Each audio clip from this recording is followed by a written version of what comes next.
Okay, so yesterday we started to talk about the input capacitance and how to design it. Okay, and this page just summarizes the structure of the half bridge for our piezo injector. And here in this graph, you can see our original assumption. So we have a T cycle. Remember, this is 20 millisecond. We have a T burst, which is 10 millisecond. And then we have 10 pulses. Each of them have a period of 1 millisecond, okay?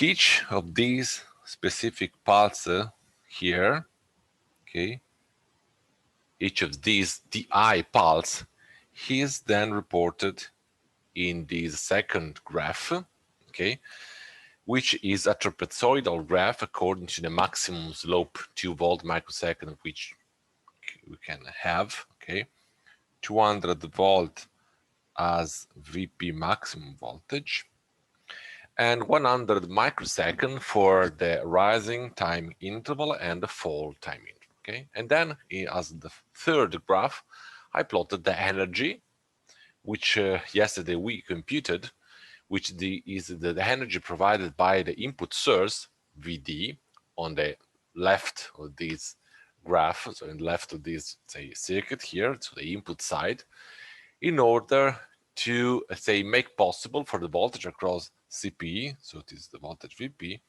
to have the swing from 0 to 200 volt, from 200 volt to 0. Okay, as you can see here, there is the buck operating mode in which you are providing energy, and this energy is 155 millijoule for 100 microsecond. And then we can recover energy as long as the circuit acts as a boost circuit, so this lasts for 70 microseconds out of 100 microseconds of the entire rising, descending, decreasing edge to fall, and in which the energy which is recovered, which is acquired by the voltage VD, is negative 72.8 millijoule. Okay, this is the point we got yesterday. From this point, we can also, this is the energy, okay, and this is the plot for each of these TI sub interval of 1 millisecond. Okay, so I zoom in this, plot here, okay, this single pulse here. Of course, from this energy, of course, is involved, is, exploited for 10 times in T bursts. Okay, and then you have a cycle of T cycle. So from this energy, we can derive the average power over T cycle. Okay, so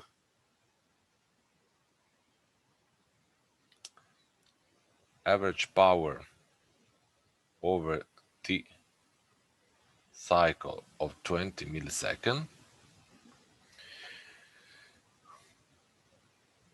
can be described in terms of the input power, so the power which is provided by the input source, VT, as the product of the input of the energy provided by the source, which is 125 milliseconds, multiplied the number of TI pulses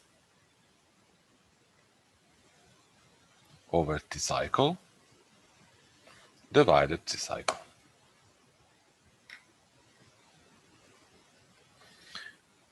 This is 125 millijoule multiplied by 10 pulses, okay, divided 20 milliseconds. And this is 62.5 watt. In the same way, we can also compute the power, which is the average power recovered to the input supply VT over T cycle. Okay, so this is the energy which is recovered at the input side. So we'll say that the CD side, multiply the number of TI pulses over T cycle divided T cycle. and the absolute value is 72.8 millijoule multiplied 10 pulses divided by 20 milliseconds. 36.4 watts. So the source VD is supplying 72.5 watt averaged over the entire cycle of 20 milliseconds. Then is in the same interval, the average power which is recovered is 36.4. Let me just discuss a little bit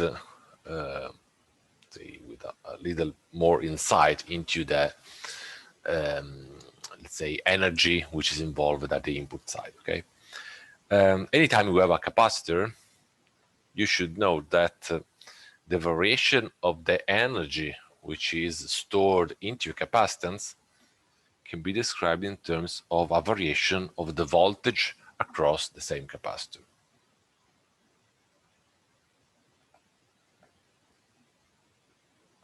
For example,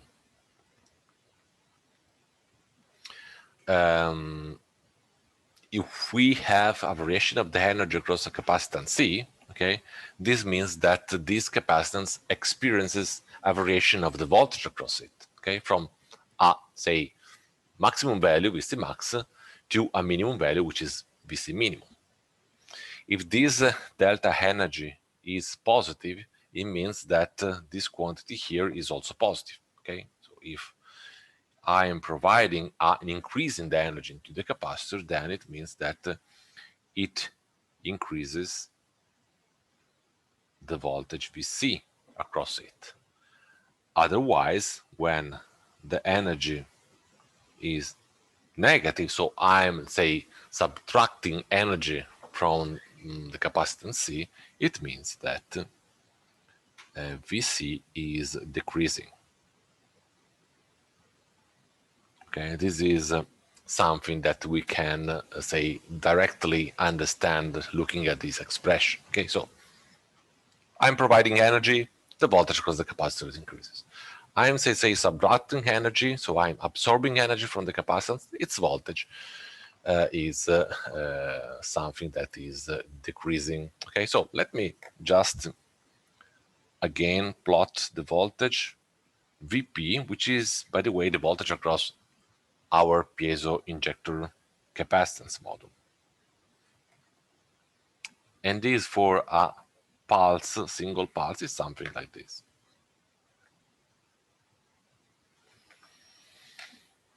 Okay, so what happens? That in this region, which is the back operating region, and this region lasts for 100 microseconds, the voltage is increasing, okay? But this voltage is increasing because I'm providing energy, okay? And this energy is, let's say, provided by the input source, 125 milliseconds, okay?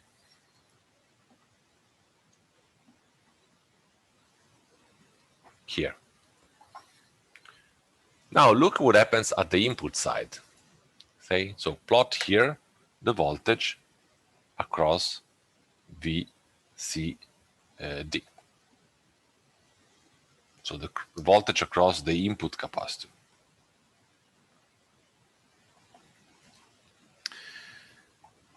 In that situation, okay, which is the same situation in which the voltage across the output capacitor is increasing, okay, what happens at the input side is that I'm subtracting energy from the input capacitor. Okay, it's in this phase, the phase that I call in a first slide A, okay, which you have the back operating mode. I'm providing energy from the source to the load. Okay, this energy is provided by the input side, so it's provided by the capacitor CD and by the source. Okay, so it is this side that provide energy to the output side. Okay, so if you think that this capacitor is energized because it's connected in parallel to the voltage VD, it has an energy which is stored. Okay, but in this situation, I'm subtracting energy from this capacitor in order to increase the energy of the output capacitor. Okay? There is a transfer in energy from the capacitor CD to the output capacitance CP. The output capacitance CP has a voltage which is increasing from 0 to 200 volt. But what happened to the input capacitance CD, which is the voltage across this input capacitance CD? But according to this expression, I am decreasing the energy across the input capacitance CD. So this means that this quantity here is negative. Okay, so that means that I am having a voltage which is decreasing a little bit. Okay, so if this voltage at the beginning is exactly VD, which is 250 volt, at the end of this 100 microsecond interval, then we have a variation which is, I don't know, delta V1. Okay. There is a little decrease in the voltage across this capacitor because I'm decreasing the energy in this capacitor. Then we have another portion, which is the 70 microsecond during the boost action, 70 microsecond here, in which the output voltage is decreasing because there is a recovering energy phase. The boost acts, so inverting the direction of the power flow from the load to the source. Okay, this means that the output capacitor decreases its voltage. In the same way, we can say that there is a variation of the energy in the input side. The input capacitor now receives energy. Okay, the power flow is in this direction when you are operating the half bridge as a boost. And so it means that the input capacitor CD receives some energy from the output side. In that situation, the output voltage is the input voltage is something that is increasing a little bit, okay, because the energy here is positive, and so the voltage is increasing. You are in this situation. So the voltage across this capacitor is a little bit increasing. So here there is a, say, situation which the voltage is increasing. What happens during this interval here, and what happens during, for example, this other interval here? In these two intervals, let me call this is the interval I call B, this is the interval that I call C, or the holding phase. The voltage is constant. In that situation, TA plus and TA minus are both off, remember? And the same happens here. TA plus and TA minus are off during the 30 microseconds that remain in the T-fall, because we have no more the boost operating mode. There is no way to recover energy. So in that situation, what happens is that my input capacitor CD is isolated from the output. Okay, we have two switches here that are left open. This is off, and this is off. So there is no direct connection between CP and the voltage VD. So the input capacitor is only connected to the source. Okay, so in that situation, the input voltage VD is charging the input capacitor CD. So in that situation, you are providing energy. Okay, and so if you, in that situation, you are providing energy, it means that the voltage across CD is increasing a little bit. Okay, so just to put, say, a graph here, it means that here you have a voltage which is increasing. Let me say that you have here a delta V charge 1. The same happens here. Remember that here you have the recovery action. That means that you can have energy from the output side here. So you have another increase in this voltage. Let me call this increase delta V2. And then here you have another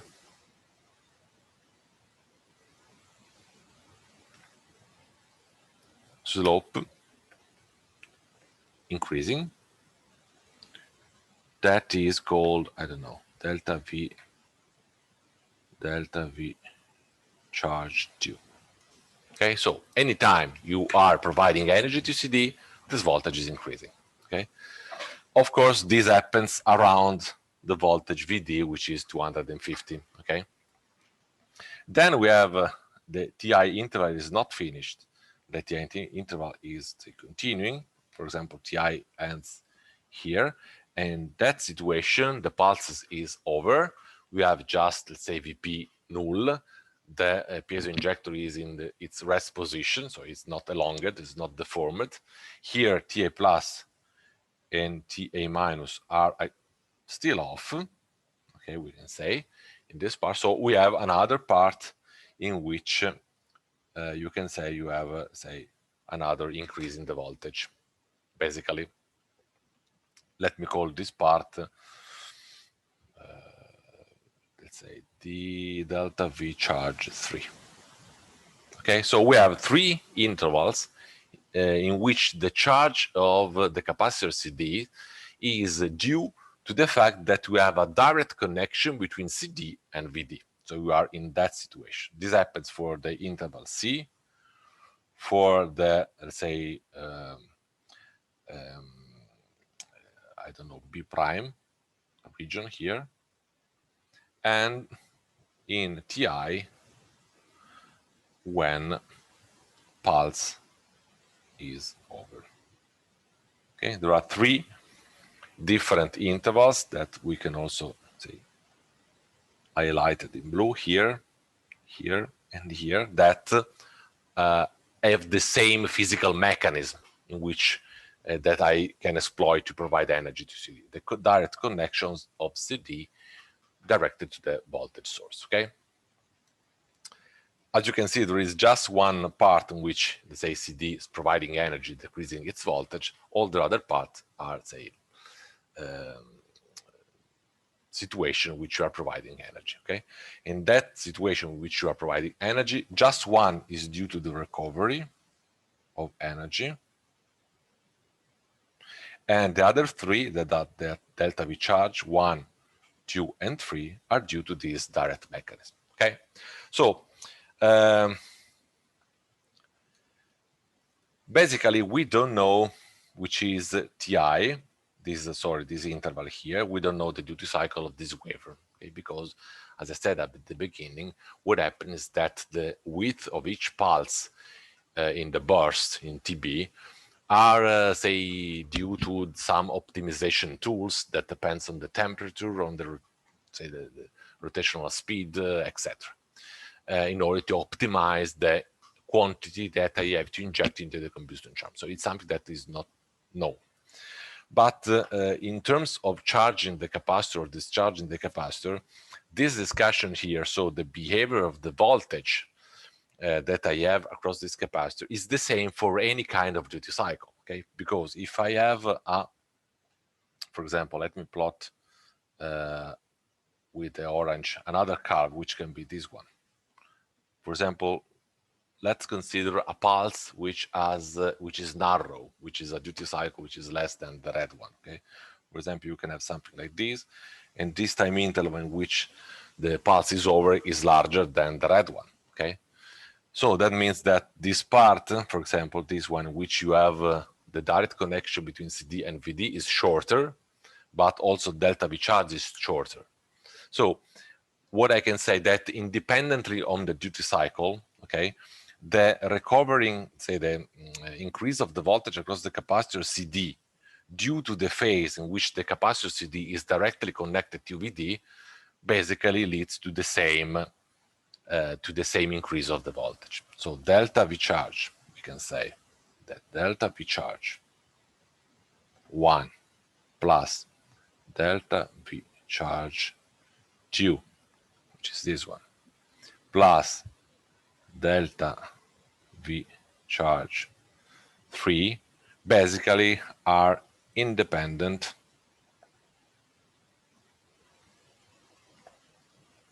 from pulse duty cycle. Okay. So since this is something that it can be easily understood, my hypothesis here, in order to design CD, is to have a pulse that has a, say, the maximum possible duty cycle. For example, something like, I don't know, something like this.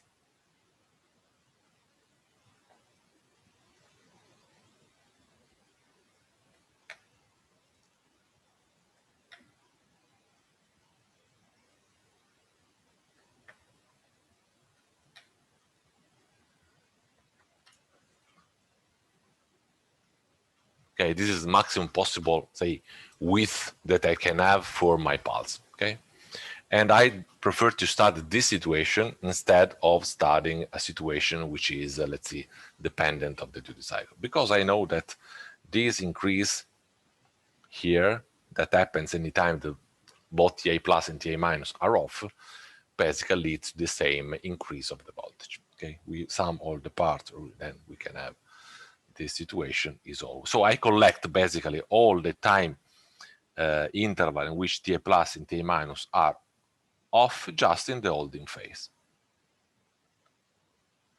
Okay, is an assumption, nothing changed, because my discussion here is totally independent on the duty cycle.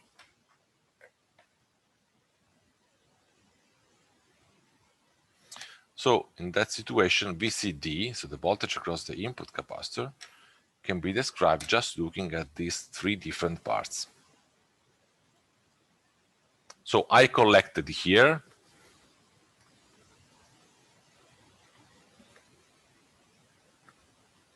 all the time intervals in which TA plus and TA minus are off. Okay, so I collected here in this interval.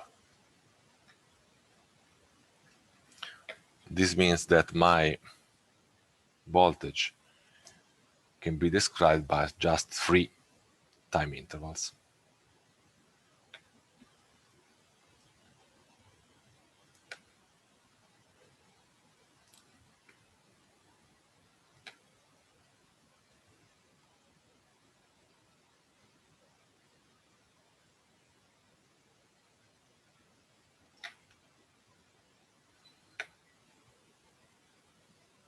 Okay, for example, here I have so delta V1, I have just a unique delta V charge, and then I have just delta V2.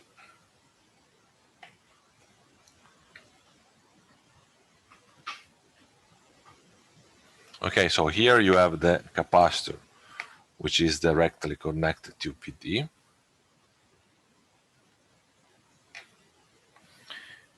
Here we have the input energy increasing.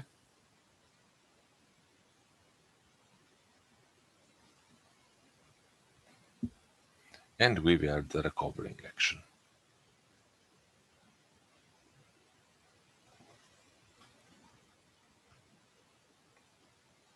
Okay. Have you some questions, problems about this, the way I decided to plot my delta V across the capacitor? Questions, doubts, issues? So let me just to consider again the delta energy across the capacitor, which is 1/2 C, remember Vc max, square minus Vc minimum square. Let me describe this expression as Vc maximum minus VC minimum multiplied VC maximum plus VC minimum. Okay, so this means that, for example, this quantity here divided by 2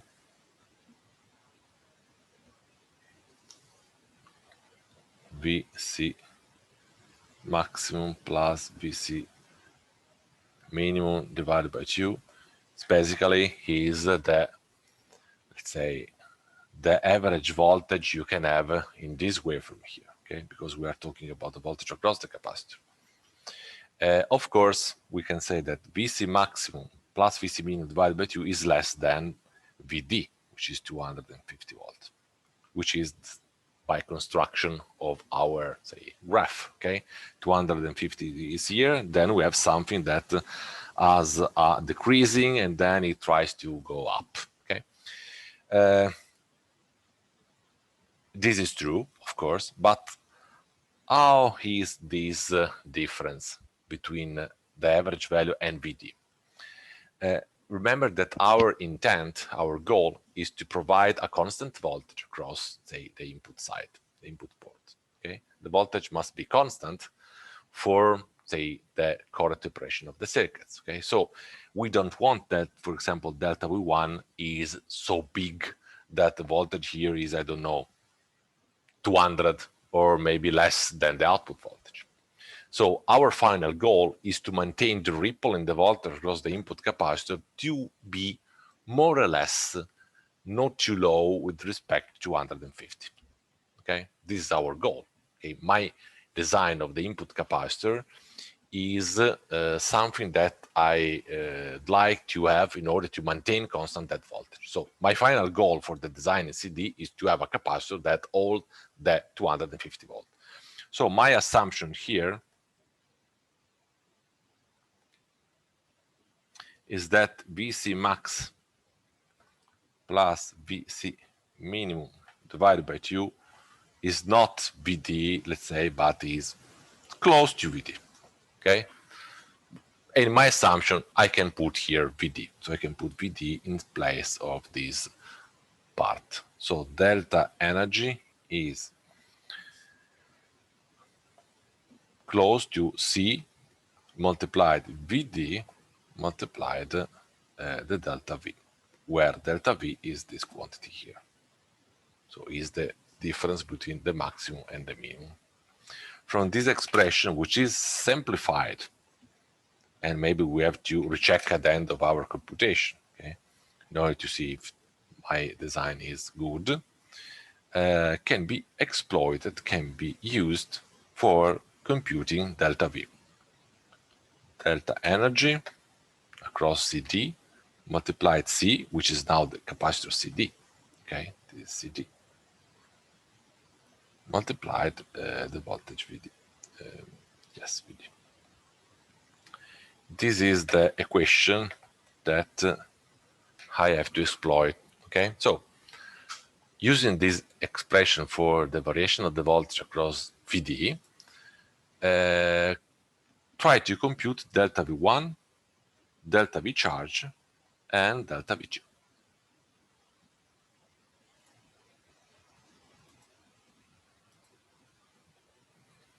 So what about delta V1? Delta V1 is the input energy divided CD divided VD. Okay, the variation of the energy across the capacitor is exactly the energy that must be provided by the input to the output in the buck operating mode. Okay, and this is 125 millijoule. Divided CD, but CD is something that I don't know, I have to design, divided 250 volts. So it is an expression which has an unknown. The unknown is the capacitor CD. What about delta V2? Delta V2 is the increase in the voltage across CD due to the recovery energy, the energy which is provided by the boost operating mode. So in this case, CD is acquiring energy. The energy is the recovered energy at the CD side, the input side, divided CD multiplied VD. 72.8 millijoule, unknown CD 250. Again, we have an unknown, which is CD. Now, what about delta V charge? So what about the increase of the voltage that you have in all the situation in which you are this situation, TA plus, TA minus off. So CD is directly connected to the voltage VD. Okay, so delta V charge. We have to understand, we have to suppose which is the energy which is involved in this phase, which is the energy which is provided by the voltage VD to the capacitor in that specific situation. We know two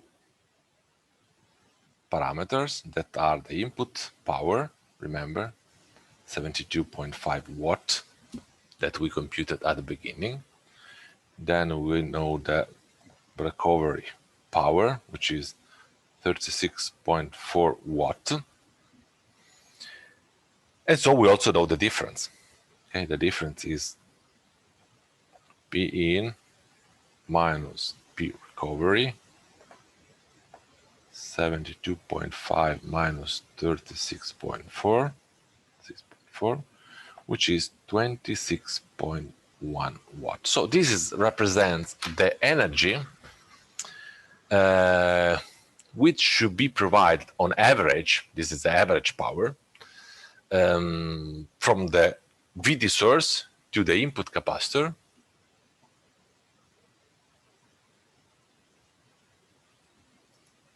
Can you hear me? Can you hear me? I have a strange sound in my ear. Okay, it's okay. Thank you very much. Thank you for the feedback. I don't want to have something which is not working well, as it happened in the past, okay? So this power is the average power over T cycle, over 20 milliseconds, that should be provided by the, let's say, input source to the capacitor CD in order to, say, have to say compensate for the difference between the power I provided and the power that is, let's say, recovered. How can be evaluated this average power? How can be exploited? How can be used this quantity? Our computation, all our computation here and here are, say, evaluated, are performed on a TI cycle. So we are just looking at one pulse, okay? Remember that we have 10 pulses, and then we have another period in which you have, let's say, no more cycles, no more pulses. Okay, so the total behavior is exactly the behavior I say indicated here. Okay, you have 10 pulses, then you have another half the cycle in which you have no pulse at all. And the power I give to you, 26.1 watt, is the average power over the cycle. Okay, so since I computed all the delta V evaluation just for one pulse, what is something that can be done is a choice, okay, it's a designer choice, is to weight this power on a TI interval, okay? If I multiply this watt power, multiply TI, I get an energy. And this is the energy, 26.1 millijoule, because TI is 1 millisecond, okay? This can be considered as the energy that must be provided by VD to CD exactly in the situation which TA plus and TA minus are off for each TA pulses, okay? So let me consider this value here as the energy which is involved for the delta V charge.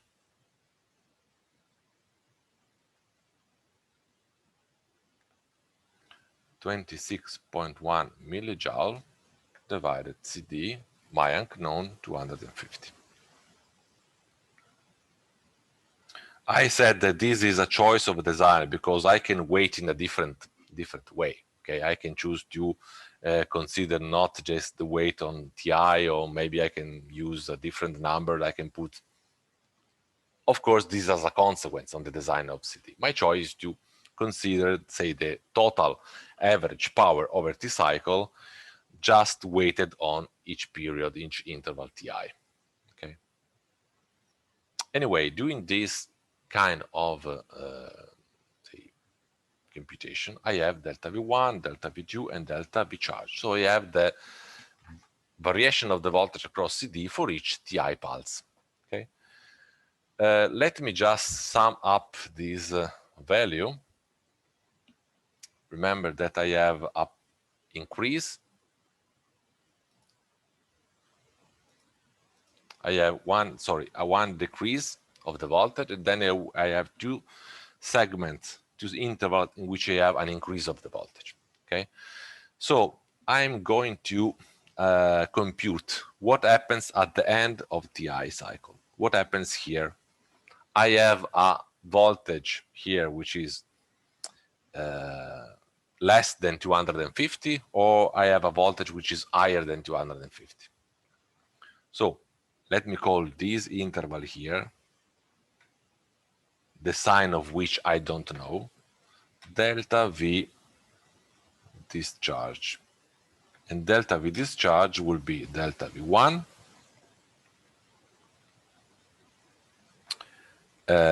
minus delta V2, delta V charge minus delta V2. Okay, this is what happened. Okay, delta V1 is this one. Delta V1 minus delta V charge, which is this interval here, minus delta V2.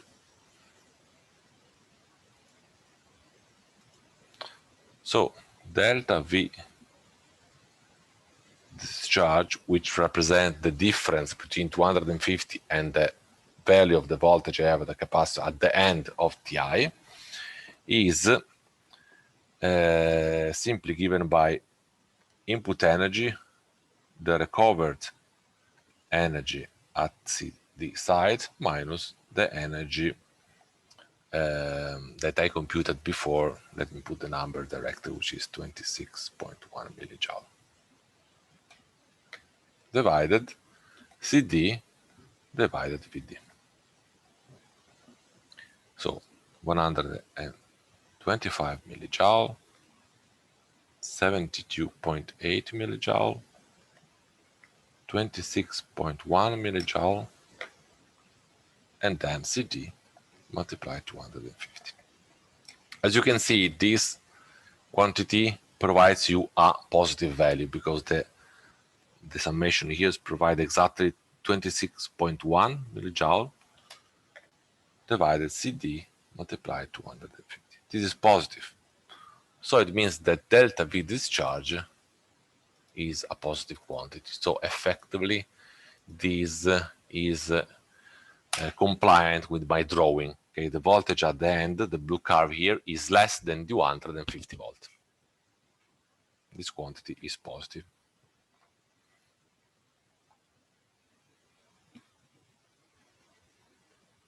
Now, what I described here is delta V discharge for, say, each TI pulse. How many TI pulses I have? I have 10 pulses for each T cycle. Okay, so let me just, I know that this drawing will be very bad, but I'm trying. Okay, I have just one TI pulse here, so let me be CD. I'm just now try to condense my previous drawing. This is 250 volt. And then I have a small part in which I have a decreasing. Then I have a small increasing, another increasing, but at the end of TI, the voltage is less than 250. I have this delta V discharge, okay? This delta V discharge is exactly this time interval I have here, okay? Then it follows another TI interval. And from this point here, I have to, say, replicate my behavior. I have another descending here, rising part, and another part. The voltage that I have at the end of the second time interval is higher than that I have at the beginning. Okay, I have here, say, 2 times delta V discharge. And then I have another one. 3 Ti, I have another pulse. So you have another. So you have 3 times, etc., etc., etc. So if you go up to 10 times Ti, which is exactly T bar, we have something that, I don't know, is here.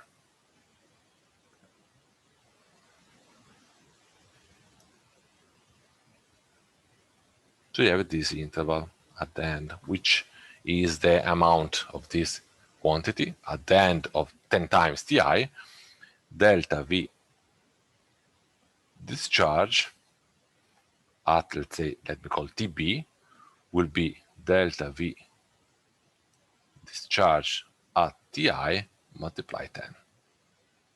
Okay? So delta V discharge at TB is 10 millisecond, is 10 multiplied 26.1 millijoule over CD over 250. Now that I have this condition,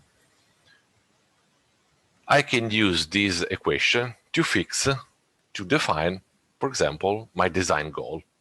Let's suppose that the design goal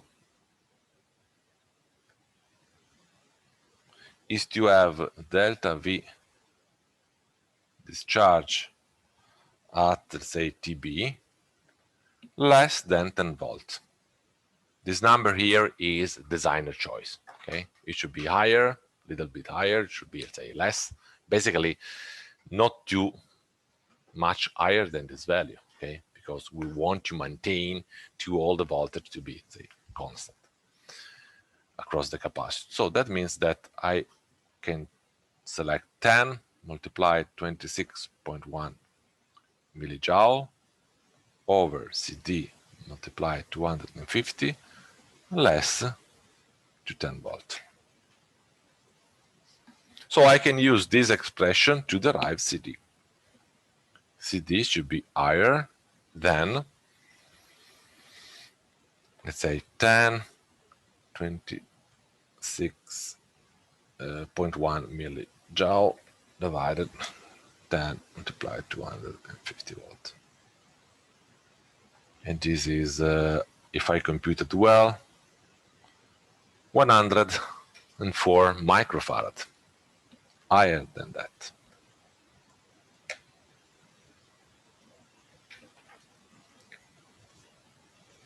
Okay, now that I have this value here, you can also compute the several delta V.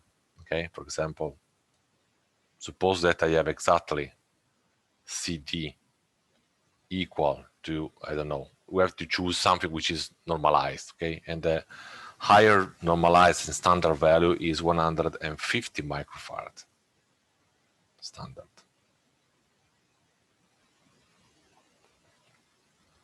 If you choose 150, for example, microfarad, then you can compute delta V1. Remember, is 125 millijoule, 150 microfarad multiplied 250 volt, and this is 3.33 volt. Then we can have delta V2 in the same way is 1.95 volt, and delta V discharge, which is 0.7 volt. Sorry, delta V charge. Delta V charge. The same is delta V discharge. If you get 3.33 minus 1.95 minus 0.7, you can get 0.7. Okay, just to say complete the plot with numbers. Okay, so in that situation, now what happens that I have at the end of TB, this quantity here will be 10 times delta V discharge. So the voltage here is this is for Ti,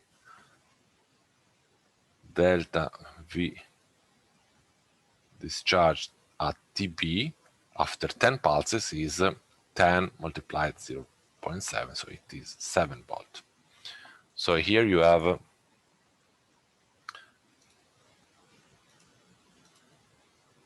7 volt. Okay, so 7 volt means that you have here 243 volt here. Okay, absolute value. So then we have T cycle, which is 20 milliseconds here, in which you have no more pulses. Okay, and then you can exploit this second part of the cycle to provide, say, in which, of course, TA plus and TA minus are off. CD is directly connected to the supply, and this can be useful for charging the capacitor up to 250. And then the cycle restarts from the beginning, from here. Okay, so this second part, this interval in which you have no pulses, is useful to recharge our capacitor. And let me see if our computation are, say are good enough. So let me just compute the current which must be provided by the voltage VD to the capacitor CD. So let me call this is supply, in order to provide, to recharge this capacitor from 243 up to 250. Is CD multiplied the VD over dt. So it is CD multiplied. Delta VD is, let's say, the 7 volt that I need for pass from 243 to 250, and delta T is the difference, the time interval. And time interval is T cycle minus T burst. So it is 150 microfarad multiplied 7 volt, and this is 10 milliseconds. And this basically is 100 milliamp. So a small current of 100 milliamp provided during 10 milliseconds is able to, let's say, put again at the beginning of the next cycle the voltage across the capacitor to 250. So this is something that is it can be done. Okay, I'm not, if it happens that this current should be quite large, I don't know, several amps, for example. Okay, this is something that maybe the source is not, say, is not safe to provide, is not something that can be done. Okay, then you have to change something in your design. For example, you have to increase the capacitor CD. Maybe you have to consider another choice for the voltage, for the energy here. Okay, what is the computation? Okay, now here maybe you have to relax a little bit this value in order to get less energy in the second part of the interval, etc. This case always is our computation are good enough. Have you some questions about or doubts, whatever, for this computation?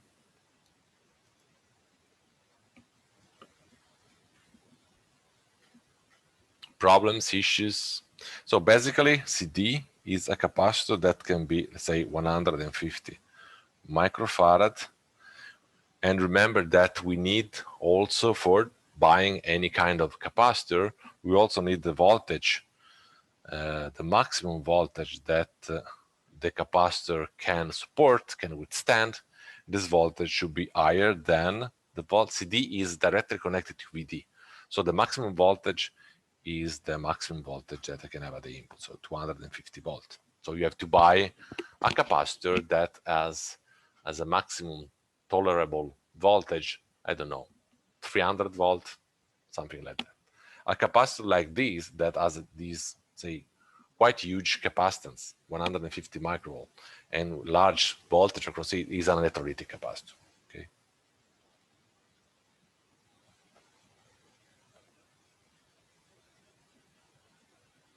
For this specification, you cannot find a, say, ceramic capacitor providing the same specification.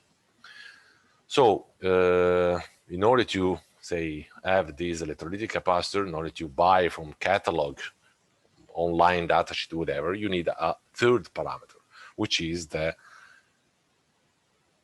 root mean square current through the capacitor is also needed. So let me just answer the question. On the exam will be similar, design exam? No. The exam is, as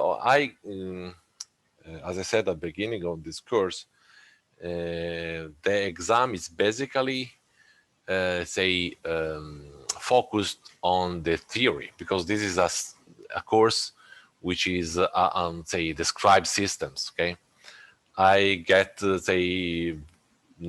is no design exercise, okay, because I'm just to provide you information in which you will know what kind of systems are or circuits are, say, applicable for certain kind of motors, okay? Of course, maybe there will be very small computation, if any, totally similar to what we done, okay? For example, the ripple computation of the current and something like that. There will be no design exercise, okay? Like this, for example. But we will talk about examination. But examination basically is done on what I'm saying in this course, which is basically a system description of, say, specific circuits, behavior of the circuits, theoretical, say, examination of the circuits, maybe analysis of the circuit, but not design. Okay. This is just something that I want to put here just to complete my discussion, but this is not the classic or standard questions that you can find in the final exam, okay? So, we have to consider the root mean square current through the capacitor CD. Okay, of course, we need the root mean square current over the entire T cycle, okay? So let me just I'd like to compute now the root mean square current through the capacitor. So let me just redraw again the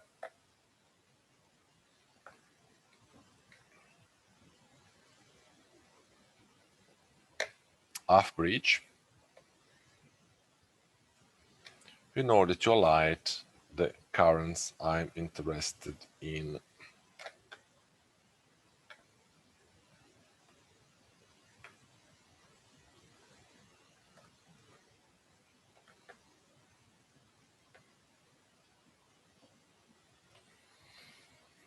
CP,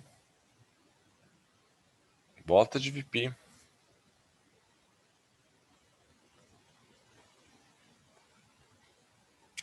TA plus, TA minus,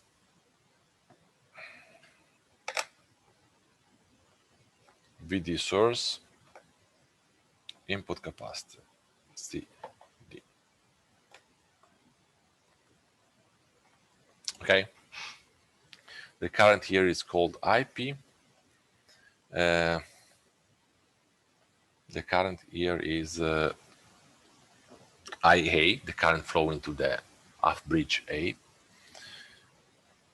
ICD is the current through the CD input capacitance. ID is the current flowing in the input side, in the voltage. Okay. Let me just plot IP.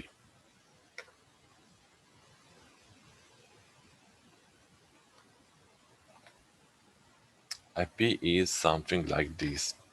Again, focus on the TI interval, just one pulse out of 10 that I have. Okay. The current is something like this.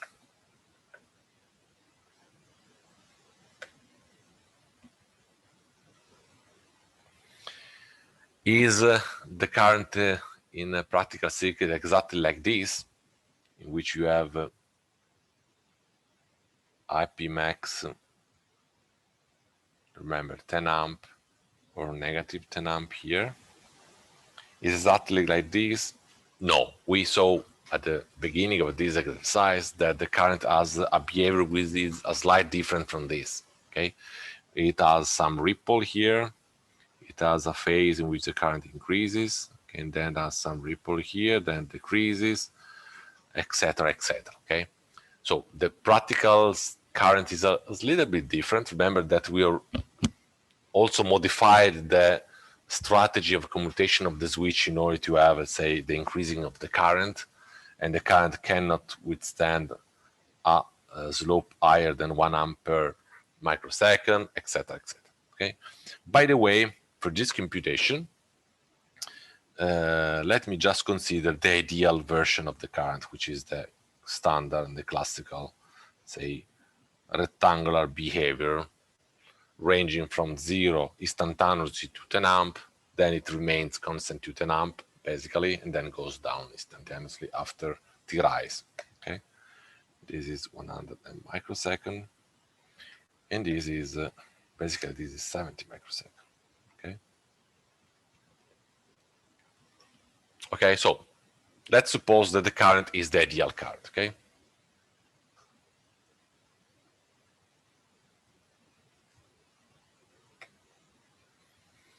We are searching for a root mean square current of the input. So we find out at the end of this discussion, we find out, let's say, a value, and then we can get capacitor that can have a root mean square value higher than the value that's computed. Okay, so we can use ideal current just for define this threshold. Okay, is something a little bit more complicated, and have a nonsense to consider here the real behavior of the current, because we don't want to get an exactly value of the root mean square value of the current through the capacitor C. Just want a limit, and then I choose something which is, say, 10% higher or 20% higher.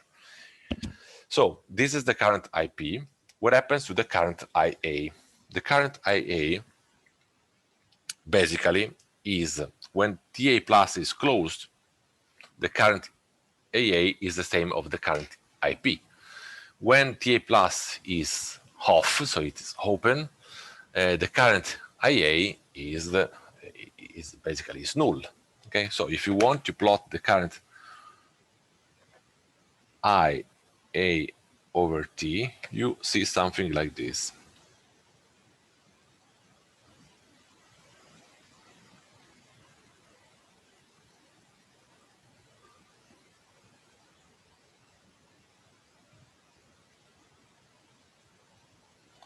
In which you have, say, 0 or 10 amp, according to the duty cycle. And remember that the duty cycle is not constant. Duty cycle is increasing. Okay, duty cycle ranges from, let's say, 0 up to 0.8 in this phase. Okay, so when T plus is open, no current flow, for example, here. When T plus is on, then we have the same current of the IP current. The same happens here, and the same happens also here.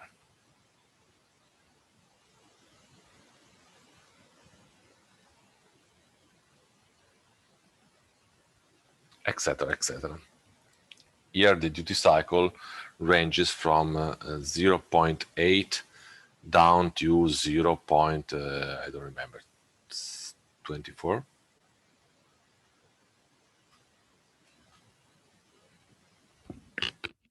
Something like that. Okay, so this is the behavior of the current IA. If you want to consider this is the current that I have to consider, of course, because it's the current that flow here.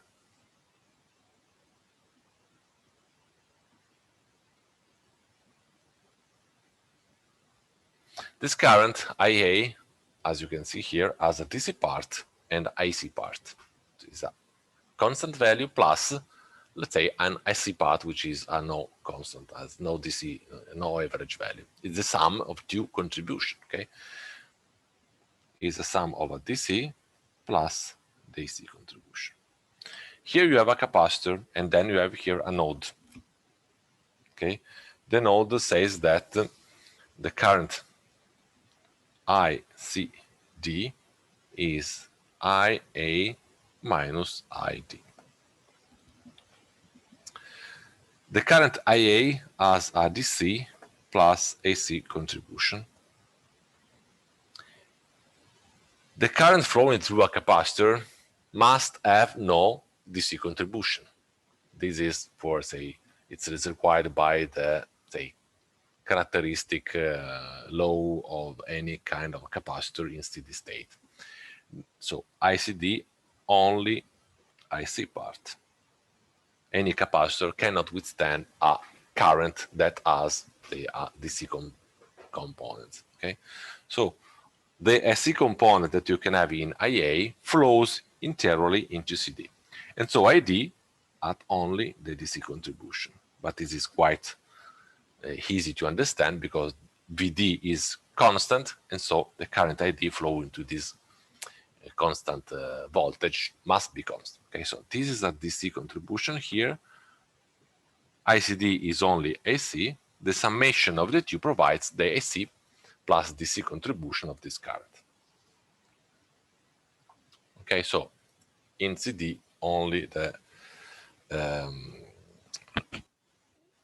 DC part can be only the AC contribution of the current IA can flow, which is the average value of the current IA, because the average value of the current IA is the DC contribution of this current here. Okay, this DC part is exactly IA average value. Okay, the DC contribution. Let me just consider what we already said at the beginning of the discussion about the half bridge. Remember, I said that the voltage here, VAN, is given by duty cycle multiplied VD as an average value. Okay, and at the same way, we can have that the current flowing through the half bridge as an average value, which is the duty cycle multiplied the current IP average value. This is something that comes out from the analysis of the half bridge. So we know that this is our expression. As I said at the beginning, I need the root mean square value of the current through the capacitor over T cycle. Okay.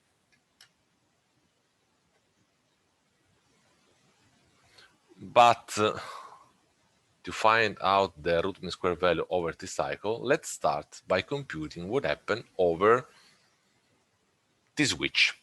What is this switch? Is the period of switching of TA plus and TA minus. Basically, T switch is the period of each of these sub-pulses that you have inside a 100 microsecond, which is T rise. Remember, we choose to have 20 pulses here for each T-rise or T-fall in order to better describe the variation of the duty cycle from 0 to 0.8. And on the basis of this number 20, then we computed the switch frequency, which is 200 kilohertz, if I remember well. So TS is exactly 1 over 200 kilohertz previously defined. So it is 5 microseconds. Okay, so let's compute the average just for any T-switch that you have here. Okay, so from all the computation that I have, all the plot, let me get here. For all the pulses that I have, I'm just focusing on one pulses. And then on one pulses, I'm just focusing on any switching interval that I have during T-rise or also during T-fall. So I'm just discussing a very, say, small section in the whole, in the whole cycle. Okay, so root mean square value over T-switch. Then we can use this result for, say, getting the root mean square value over T cycle. I C D, let me call root mean square value of the current over T switch. This is the root mean square value of the current flowing through CD just for the T switch.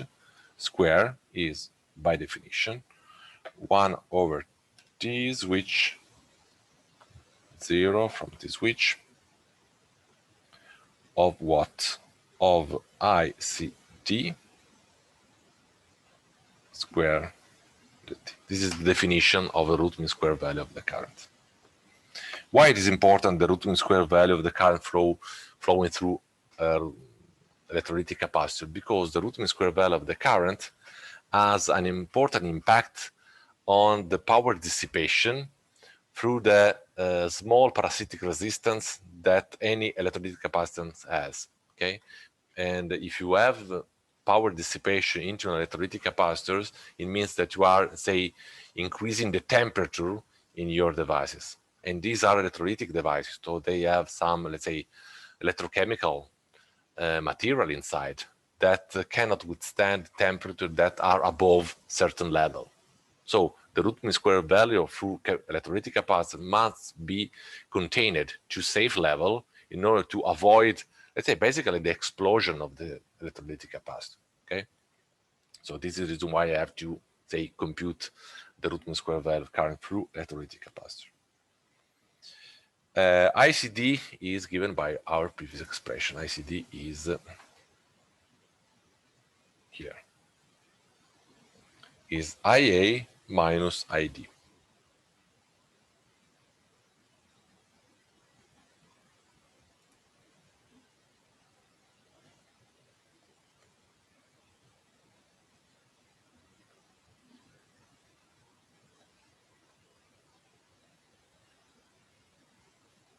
Okay, so ID is the current flowing here. Okay, is the DC contribution. Okay, so ID is, let's say, the average value of the current IA. All the IC part flow through the capacitor CD, so ID is just the DC component of the current IA. And so we can say that this is 1 over TS 0 TS IA minus this is IA average value.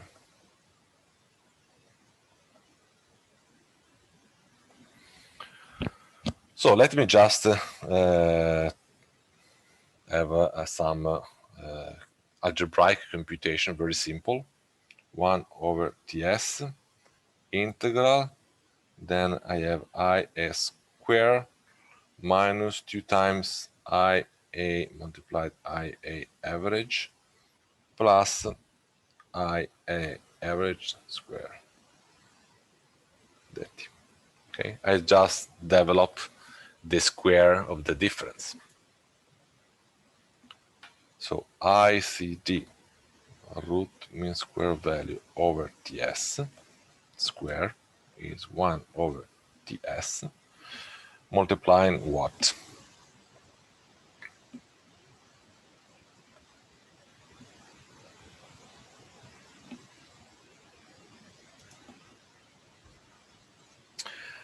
I have three elements here, and so we have three integrals, okay? I have IA square, IA average square,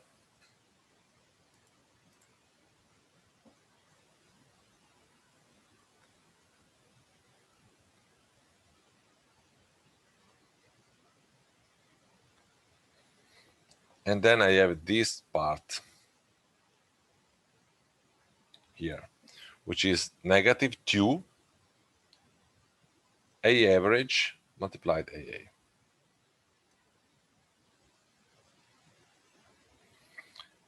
A average is something which is constant, okay, so I can put outside the integrals IA d dt.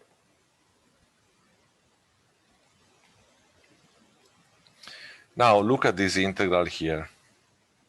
I have 1 over TS that multiply 0 TS of the current IA d in the t. Okay, this is by definition the average value of IA. So this is like to have 1 over TS 0 TS IA square plus IA square average dt minus 2 IA average, and then here I have, let's say, TS multiplied IA average again.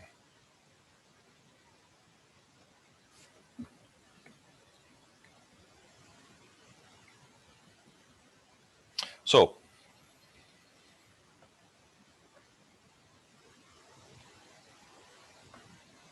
I have 1 over TS 0 TS the integral IA square dt plus 1 over TS, and this is the first one, okay? This one is the first contribution. Then I have the second one, which is this one. This is a constant because IA average is a constant quantity. So 1 over TS IA square multiply T switch minus 2 times TS over TS IA square average. I have something to eliminate, and so at the end you have the first integral here is by definition the root mean square value of the current square over TS. The root mean square value of the IA current, okay? So this is IA root mean square value over TS minus I have IA average square minus 2 times IA average square. So it remains IA average square. And this is our final results. ICD RMS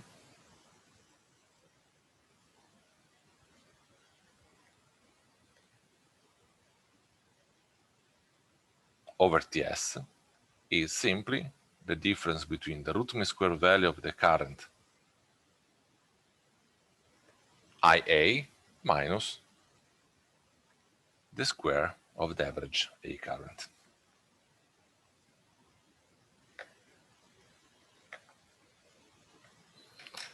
Okay, so I find out a simple relationship by which I can find the root mean square value of the current flowing to the capacitor by means of the root mean square value of the current flowing to the half bridge minus the average current flow into the half bridge. Students in power electronics recognize in this expression what I call in that course the quadratic Kirchhoff current law. Remember? Okay, this is, of course, this is the same. Okay, but I have to say, replicate for all the students that didn't attend it, do not attend the course. So let's have a little break, because now after the break I use this expression, okay, to find out the root mean square value of the current through the capacitor. Okay, so let's have a 10 minutes break from now. So let's say 1 and 6 more or less we can continue. Okay, let's have a break now. Just to be, say, to avoid misunderstanding about the question of the exam, I want you precise. I want to be very, say, precise. It's not possible that in the exam you have to solve a problem like this one, okay? Exactly like this one, because this problem is very complex, okay? It's a long exercise, okay? And so in the time frame that we decided to have, which is more or less 1 hour and a half, 1 hour, okay, this is not an exercise that I can give to you. And in the same way, it's true that basically this examination is just, let's say, a system examination, not a design, say, system like, for example, power electronic is. And so maybe the topic is more focused on understanding the systems, how they are connected in order to drive DC, AC motors, stepper motor, etc. But otherwise, we have to say also that more of the most of the situation that I examined, for example, in this exercise, can be something that I can ask you. For example, the fact that you can use a resistor in order to dissipate the energy that this is not possible to recover is a solution that is typically applied in drivers for DC motors, etc., or motors in general. Okay, so it's something that I can ask you as a question. Okay, as a possible solution. So also to design the resistor R is something that can be understand. The Miller integrator for, say, dissipation is something that can be exploited. So it is a topic, let's say, that you have to know. Okay, so some single parts that are present in this discussion will be, say, something that I can, say, ask for, say, the examination part. Okay. The same way, all the computation that I performed from the beginning of this course to the end, that are, say, for example, for evaluating the maximum ripple in a bipolar pulse balloon modulator with a number, is something that I can ask you, okay? But by the way, for sure, you cannot have to design from the beginning an half-bridge driving a system, okay? Maybe I can ask you what are the, say, parameters that you have to consider for, say, buying a electrolytic capacitor that you have to put at the input side of your half bridge, okay, as we did in this case. Functionalities, features, exactly, pros and cons on different solutions, okay, the theory behind the different solution. I don't know, unipolar pulse width modulator is not the same as bipolar one. They have pro and they have cons. In which way it is working or is not working. Okay, how it affects on the output, say, spectrum, and etc. Okay, different solution for driving stepper motor, etc. They are just systemic solutions. Okay. And by the way, we did also some computation. So for the part that I did in the classroom, maybe you, say, are asked to solve some small exercise. I don't know. I want to discuss the examination part maybe in a different final lecture that we can have in June, possibly. Okay. By the way, for sure, a complex exercise like this one, for the beginning to the end, is not possible to be asked in the examination part. Okay. Another thing that I forget to mention in previous lecture that I put on a specific folder in the website for this course some SPICE circuit for simulating the DC-DC converter. Okay, just the half bridge and the full bridge, if I remember well. Okay, so for all of you who want to try, say, to maybe to use that circuit, okay, you can use them. LT Spice is a tool which is free. You can download it, okay, and there is also some exercise to solve in that same folder, okay, using that specific SPICE circuit, okay. So for all of you that want to, say, have something a little bit more practice, you can also use the file I provided to you, okay. Let's continue the discussion. So we just derived this quadratic Kirchhoff current law. Okay, this is the quadratic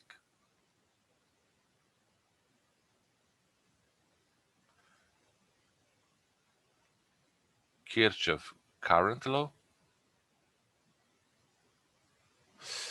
And so let me just to consider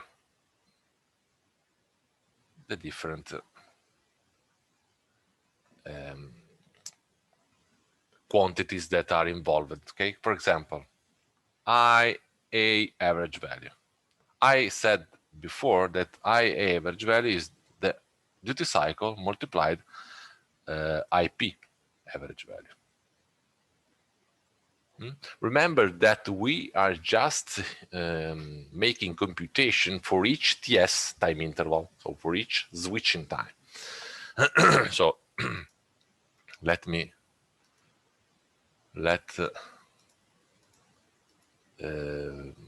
see what happens here. So we are just computing parameters for each small TS 5 microsecond interval. Okay, so I have to compute IA average value, which is DIA duty cycle multiply IP average value. But IP average value during TS here is constant, is 10 amp. Okay, so the average value is the same of the 10 amp value. So here we have DIA multiplied EP max, which is 10 amp. Okay. What about the root mean square value over TS of the current IA? The definition is 1 over TS, the integral 0 TS IA square T in the T. Over just one TS, let me put here the current IA. Let me expand a little bit the switching time. Then we have something like this. You have a duty cycle that increasing from 0.2 to 0.8, something like this, okay? This is 10 amp, so this is IP maximum. For example, I plotted here just the first two switching period TS. So, for example, the integral over TS is null here, and it is 10 amp in this part. So this is simply IP maximum square value multiply the duty cycle.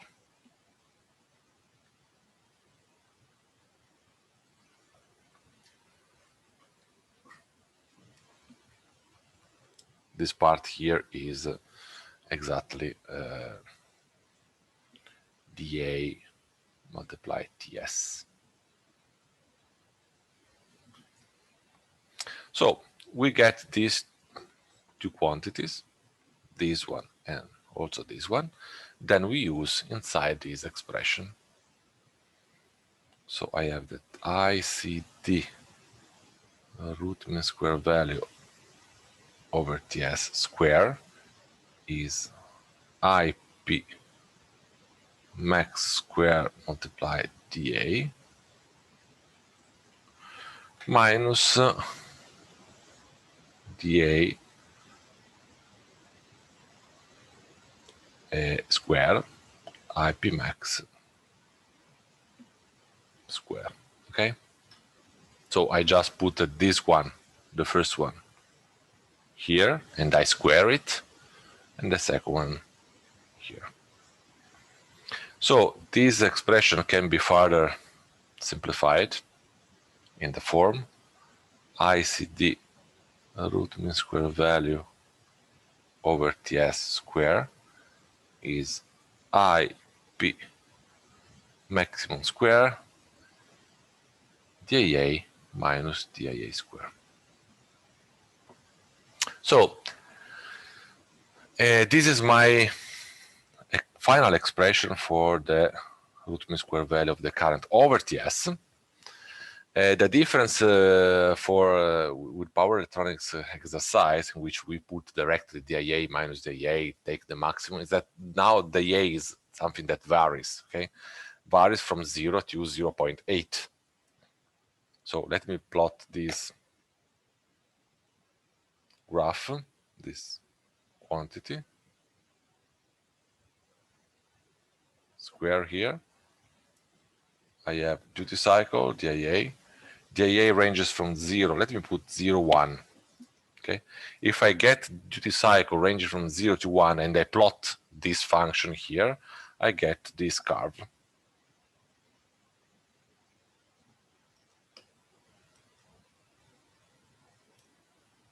Is a curve like this. So the maximum is reached as 1f. And the maximum is IP max square over 4. Then we have also to consider that the duty cycle is not ranging 1, because when the duty cycle is 0.8, then we basically the duty cycle stops. Okay, and then we have the holding phase. This happens for the rising part. So for the part that we have, let's say here. Okay, the cycle ranges from 0 to 0.8 to reach 200 volt, but then we have also this part here, which is the falling part. And so the current is negative here, is 10 minus 10 amp.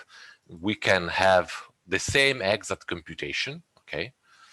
And so having the same exact computation, that we have a plot like this one for the current in T-rise.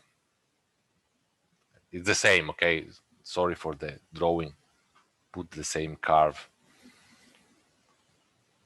So you have something like this is again ICD root mean square value square.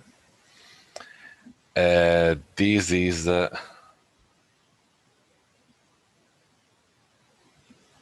me put also duty cycle A. And now the duty cycle is from 0.20, I don't remember, 24 up to 0.8. Okay, because the boost action just acts on a limited variation of the duty cycle. So basically, this happens for, say, during T-rise, and this is during T-fall. This is a plot for the two curves. So in order to find out what happens for the root mean square value of the current average over T cycle and not just TS, we have to consider the area under this curve from 0 to 0.8 and the area here under this curve here, sum the two areas, multiplied by the number of pulses that you have on each T cycle and divided by T cycle. So let me put this area, the name of this area is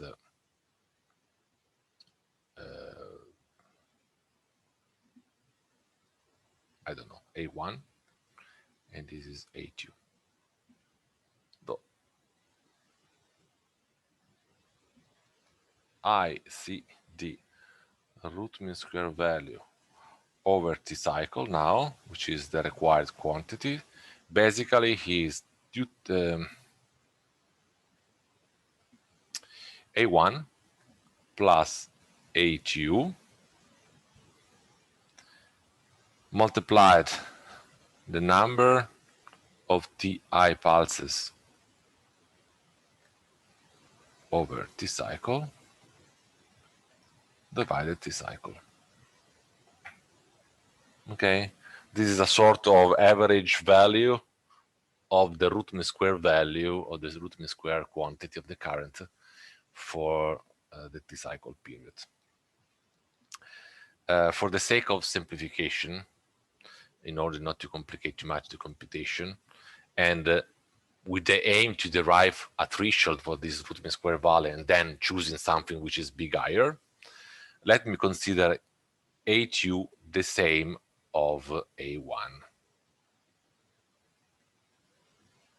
It's not the same because the period in which you can recover energy basically is 70 microseconds instead of 100 microseconds. So you have a limited area here is a little bit less, but let's consider that they are the same, okay? So for using this simplification, basically I can say this is almost 2 times A1. The number of pulses is 10, and T cycle is 20 milliseconds. So which is the area A1? Area A1 is the interval between 0 and let's say T over T rise, for example, of IP maximum square dA minus dA square T in the T, where dA over T is the function that we computed at the beginning is Vp max over Vd multiply T over T rise. This is 200 over 250 multiply T over 100 microseconds. So this is the number that I can put here. Okay, so IP max is 10 square. So I don't want you perform all this computation, all the steps. I can give you just the results. Okay, so A1 basically is 1.87 ampere.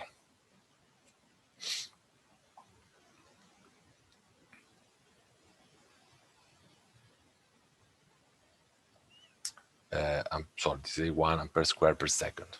And then I see the root mean square value over T cycle square, which is 2 times 1.87 multiply 10 multiply divided by 20 milliseconds is 1.87 ampere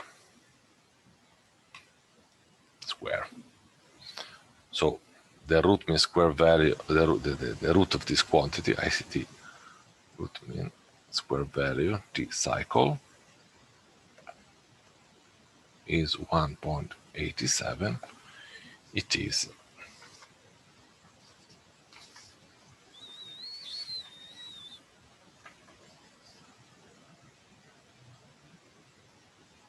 1.4, something like this, ampere.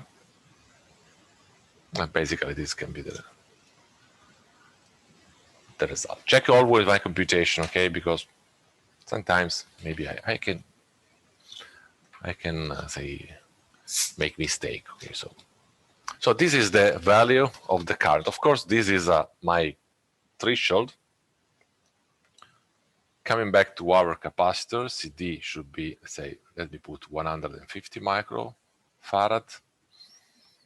V maximum is higher than 250 volt. I see the root mean square value higher than 1.4. Okay, So it means that if I choose a capacitor with a root mean square value of, I don't know, 2 amp, 2.5 amp, I be quite sure that it's working. Okay, this is the reason why I don't need to know exactly the value of this quantity. Okay, and this is also the reason why I can have this, let's say, assumption here. Okay, assumption here, because this assumption makes the area HU, which is less than A1, equal to the 1. So I can have a limit which is higher than my computed root mean square current is a little bit higher than what I need. Okay, but this is not a problem because I'm choosing a capacitor that has a root mean square value of the current, which is quite larger than this value. Okay, so basically this is computation of this capacitor. Questions, problems, whatever, issues, something which is not clear, some assumption that are not well understood, anything.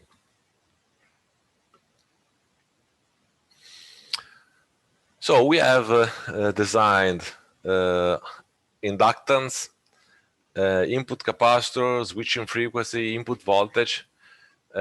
We miss to design the MOSFET. Okay, so MOSFET design. Basically, this means MOSFET selection. Okay, I have to select the MOSFET. So first of all, the MOSFET must be say, considered in terms of the maximum voltage that they can withstand between the drain, the source when they are off. Okay, and so what is the maximum voltage they can withstand in this design when they are off? So if you put your, let me put just use ideal switch here.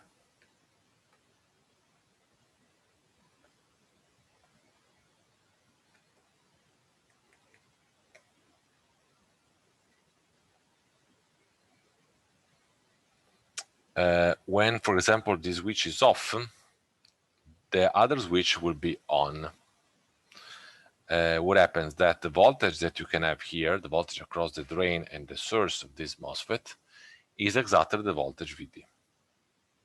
The same happens for the other transistor. So the maximum voltage VDS is something that should be larger than 250 volts, which is VD. For example, a MOSFET having a breakdown voltage of 300 volts is something that can be exploited for this design. Okay. Another important parameter is the current, which is the maximum current that must flow in this transistor. But consider what is the maximum current flowing here, the current IP. This current flow, let's say, in this MOSFET, in the boost operating, in the back operating mode, or it flows in this transistor here for the boost operating mode. So the current flowing to this transistor is the current IP. And so you have to consider the maximum value for the current IP. Remember that the maximum value is 10 amp. Or if you want to be very precise, we compute a little ripple of this current. Remember, 10.625 amp. Okay, but again, as the previous consideration discussion about the ripple current, the root mean square value of the current of the capacitor, we can just use this value and then we choose a, say, current that is higher than 10 amp, for example, 12 or maybe 15 amp is quite enough. Okay, so these are the first two static parameters for choosing a MOSFET. The maximum voltage when they are open in order to choose for the correct breakdown voltage for the MOSFET, the maximum current that can they withstand. Then we have also to consider some, say, power consumption parameter. And for example, the power consumption is related to the static dissipation and the dynamic dissipation of the MOSFET. Okay, so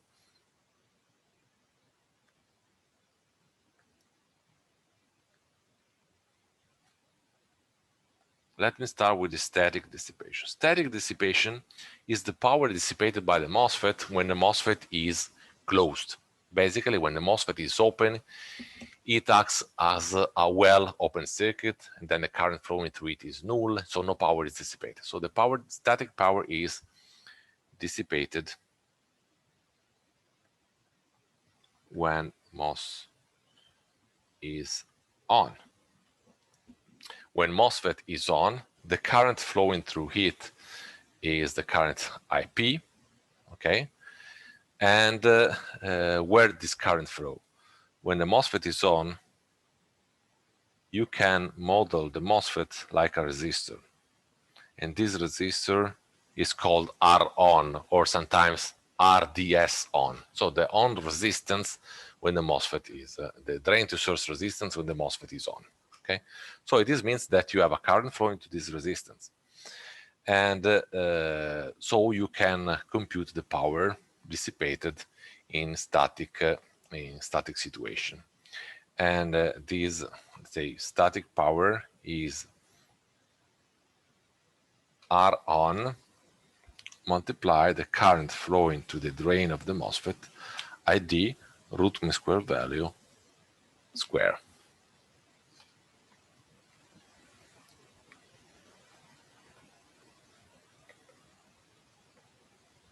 Okay, so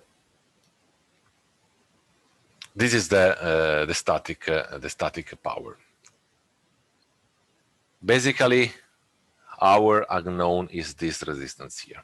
Okay, we have to select the R-on resistance of the MOSFET. This is something that is specified in datasheet of manufacturer transistor, and so we can use this parameter in order to define which MOSFET is best suited for our application.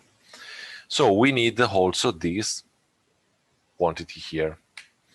So in order to evaluate the static power that I need, let me just put some numbers here. Remember that I have the input power provided by the source, which is 62.5 watts, previously computed, okay, when we talked about the input capacitor. And this power is at the input side, so this is at VD side. And then also we know that we have an efficiency that we estimated as to be 0.8. So we can evaluate the power at the output side is eta multiplied P in. And so it's 0.8 multiplied 62.5, which is basically 50 watts. So a possible definition of the static power I need can be done regarding the power I'm providing to the output, which is available to the output, which is in this case is 50 watts. For example, I can say that the static power is, let's say, some percent of the nominal output power. Some percent means, as I said yesterday, 1 to 5%, for example. Okay, so for example, let me choose for 1% of 50 watts, so 500 milliwatt. So if I choose this as maximum static power I can admit, then I can use the previous equation to derive R on. R on is PS over ID root mean square value square. And now I need this current here, but this current was already computed, say before, because if you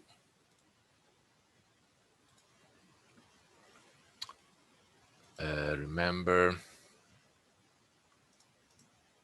basically the current flowing to the drain here, this current here, for example, it's the same of the IA current. Okay, so if I select IDRMS to be IA root mean square value, this is the same value, okay, because this is the same current. So I computed before IA root mean square value somewhere. Okay, this one. So it is IP max square multiply DA. Okay, so Now I have a problem, okay, because of course this power is the average power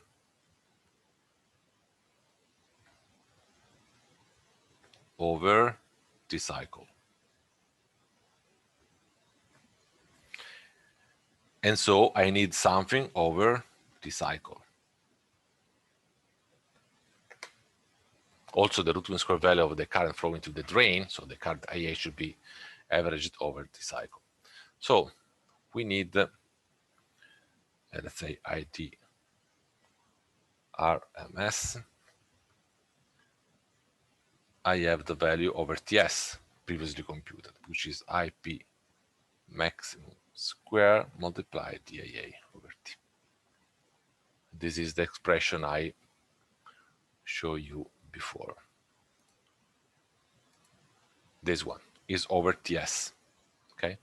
It's not over the cycle. But I can use the same approach I previously employed for the current through the capacitor CD. I can plot this versus DIA if you want. The IA ranges from, for example, 0 to 1. I plot this function here. The function from 0 to the cycle is 0, and from the cycle 1 is exactly IP max.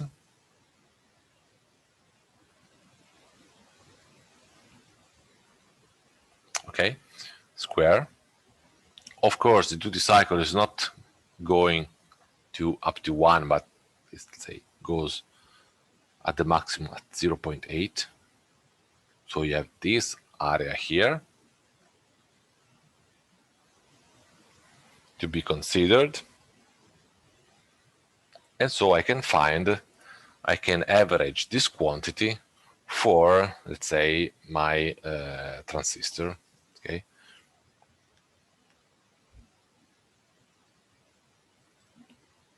ID root mean square value over T cycle, average over T cycle, is the area A1 multiply the number of TI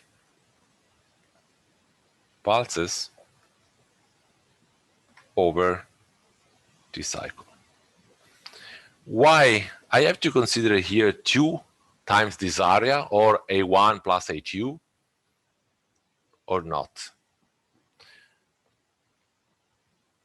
as I did for the capacitor, okay? This is exactly for the transistor T1, okay?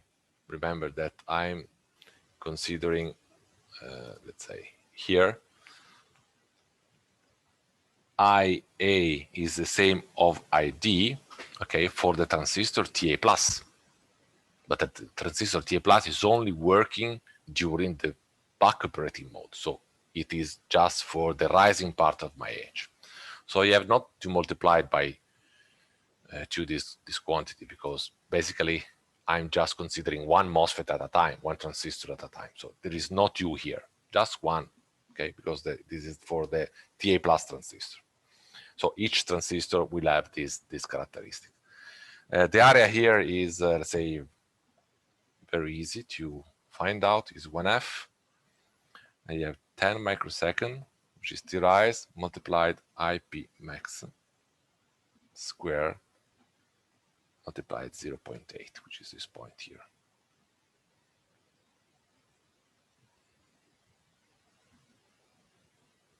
And this is my computational, say, correct. It is 4.5 ampere square per second. If you put this number here, you can have, let me see, 2.3 basically ampere square. So the root mean square value, ID, is the square of this quantity. It is basically 1.5 ampere. So this is for the transistor TA plus.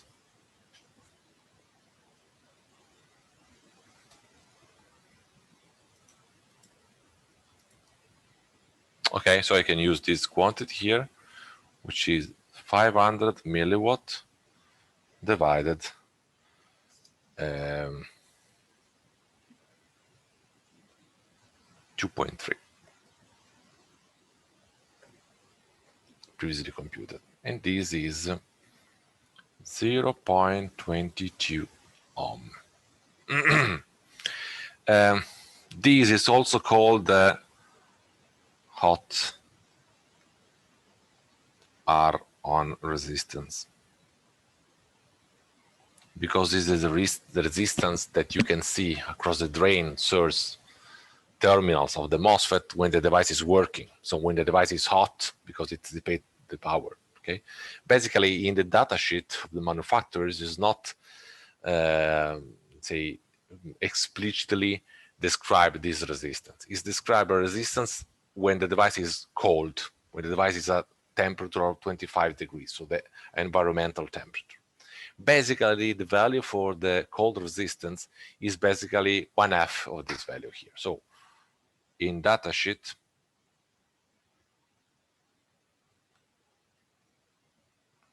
you'll find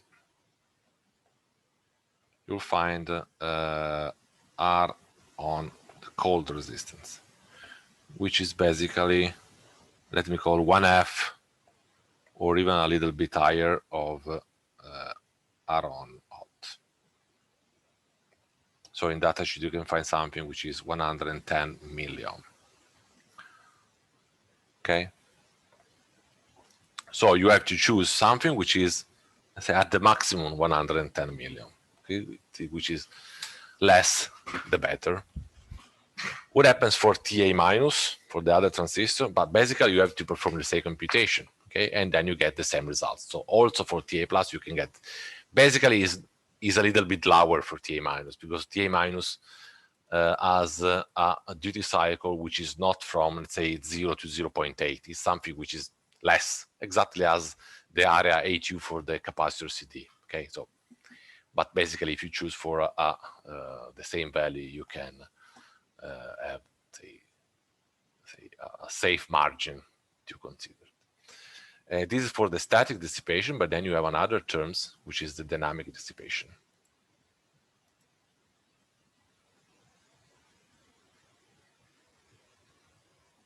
Dynamic dissipation happens when you are, say, switching on and off your devices, your MOSFET.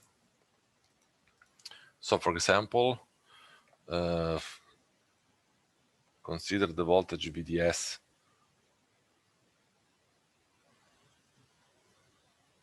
like this. For example, I'm going to describing the turn on. The turn on action means that you are closing your switch.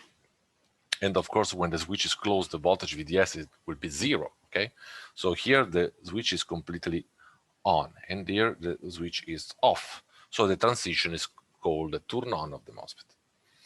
And here you have the current through the drain. Okay, when the MOSFET is off, no current can flow through the MOSFET. But when the current is, say, on, the current continue to flow. Basically, due to the, say, inductance in the system, the current reaches the maximum value exactly when the voltage starts to decrease. Okay, this happens for some behavior that I fully described in the lecture in the mechatronics students. Okay, and this is the model that we have always in power electronics. Okay, a current that increases up to, say, the nominal current when the MOSFET is on, but it reaches this value when the voltage starts to decrease.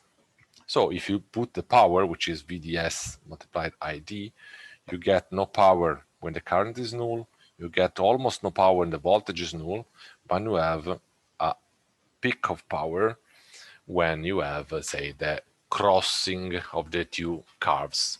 Okay, so for that reason, this interval is also called the crossover time interval. The turn on time basically is the time from the beginning of my action of closing the switch up to the point in which the switch is fully closed. If you now want to derive the power, what happens is that you have to consider the energy which is involved in this triangle. Typically, T on is basically very similar to the crossover time. So let me put this hypothesis here that T on is the similar to the crossover. So we are neglecting this part here, which can be very small. Again, I have to stress the fact that we are searching for some threshold, then we choose, say, devices that have some parameters that are well higher than the threshold that we are considering. So some hypothesis, some, say, assumption, some simplification will be totally, say, good, because they simplify computation and they are in this good direction for designing our converter. Okay. Of course, this it would happen that this action of turn on and off a MOSFET happens any T switch, any TS period. And the any TS period, okay, you have, let's say, a voltage that is TS, like here, for example. This is the voltage, I don't know, the voltage, for example, VAN, okay? And then the duty cycle is increasing, etc. So here you are, say, for example, for TA plus, the voltage when TA plus is closed is VD, the voltage VAN. When the TA plus is off, is 0. Okay, so here you have the turn on of the MOSFET, and then you have another turn off. So you have a turn on and turn off for each TS period of the MOSFET. What is the amount of this switching action? But you have 20 of this TS period. But then you have 10 pulses in, say, T cycle.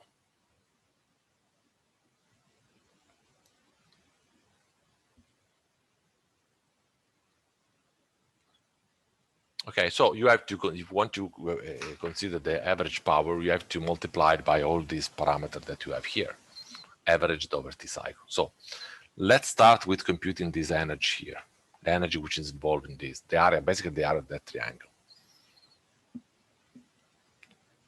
And the energy for the dynamic is basically is 1F VDS maximum value multiply the current to the drain of the MOSFET maximum value multiplied T on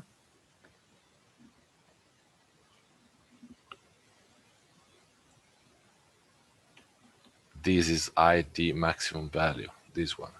This is VDS maximum value, this value here. So you have a triangle, so 1F, this base, which is basically T on, multiply the product of the two. And I give this for, say, turn on.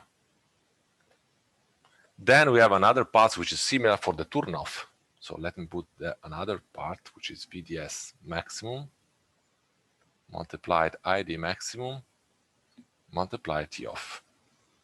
Okay, because this is just for turn on, but then you have another situation which is very similar at the turn off, which is something like, say, this. The voltage is increasing and the current has a behavior which is, let's say, blue one,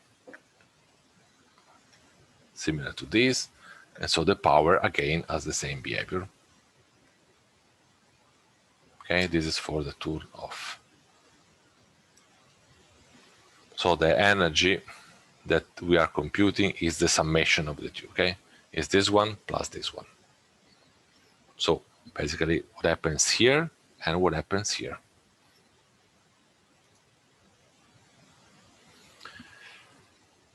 Okay, this is for,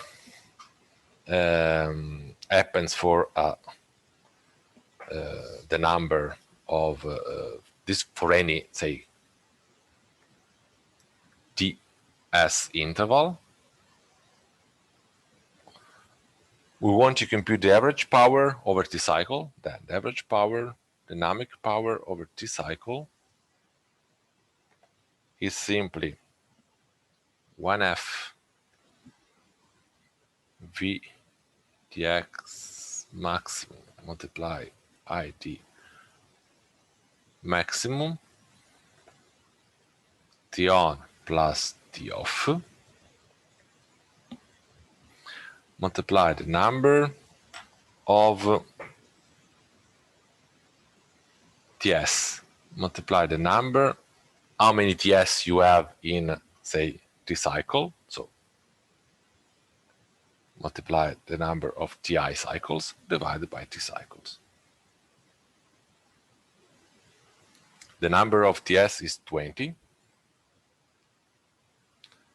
The number of TI is, say, number of pulses is 10, and this is 20 milliseconds.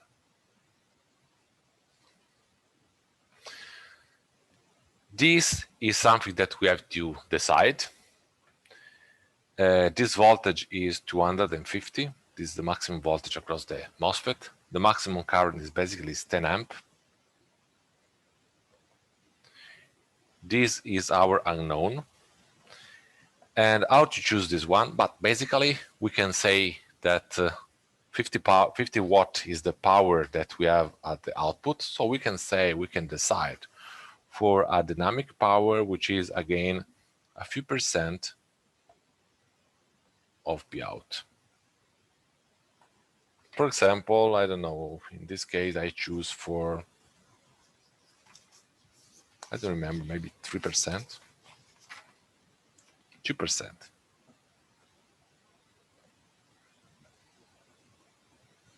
And so this is 1 watt. Okay, so I choose for 1 watt just for dissipation. Okay, basically, the static dynamic power must be at the same value for a good RAM. I choose here to have a little bit higher dynamic power than the static power. Okay, so 1 watt is here. So I can decide for T on plus T off. I can solve for T on plus T off. T on plus T off is 2 that multiplies 20 milliseconds, 1 watt dynamic power, 250 volt, 10 amp, 20, and then 10. This is something like, I don't know if it is computed well, maybe is 78 nanoseconds, it is possible. Check this by computation. So the both of the two are, say, T on plus T off is 78 nanoseconds. Hypothesis.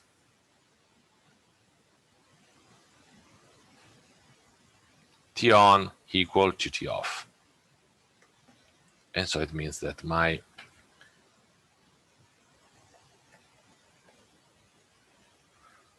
uh, 39 nanoseconds.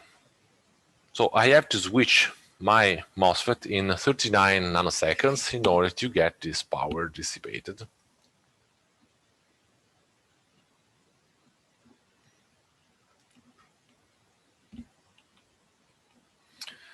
What does it mean? That this requires specific constraints about the current I have to provide to the gate of the MOSFET. Remember that I have the standard gate charge curve provided for any MOSFET from manufacturer's datasheet, which you have BGS over the total charge I have to provide to reach specific value of the voltage VGS. For example, if I put here, I don't know, 12 volt to drive my MOSFET on and off, I can have the total charge is just number, okay, 80 nanocoulomb total. So what is the average current I have to provide to the gate during this transition is QG total divided T on. 80 nanocoulomb over 39 nanosecond, it is something like more than 2 2 point something, I don't know, 2.2 amp. It is quite large, but it is not, say, impossible to drive. Okay, you can use there are drivers that provides, say, up to 6 amp. Okay, so this can be done. Okay, and so this is the something that you can use for designing the driver circuit that is connected to the gate source port of each MOSFET. Of course, my total, say, power that I considered here, for example, 2% here and 1% that I decided for the static power, should be coherent with my assumption that the total efficiency is 0.8. Okay, it means that I cannot choose here a value which is larger than 20% of the total output power, because otherwise this is in contradiction with my decision to have a high efficiency of 80%.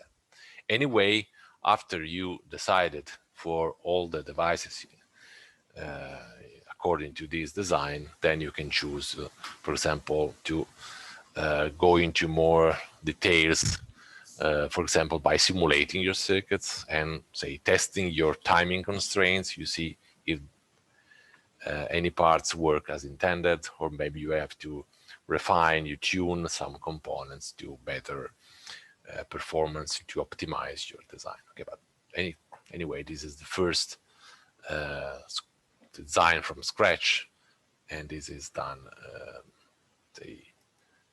You are supposing to do maybe some optimization about parameters, etc. So have you questions, doubt, problems about this design? Design is terminated here. We have designed all the parts in the circuits. Okay, we have no more parts to be designed. Okay, have you questions, problems, doubt, whatever?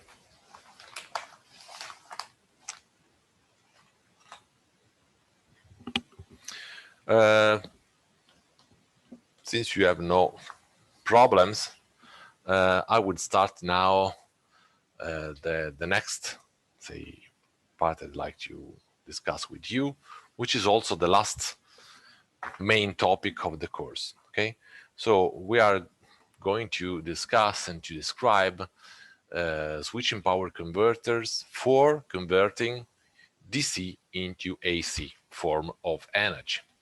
And this kind of converters are also called inverters. Okay, the inverters is exactly the circuit that provides AC, DC to AC conversion. Okay, so basically they are converters for AC motors.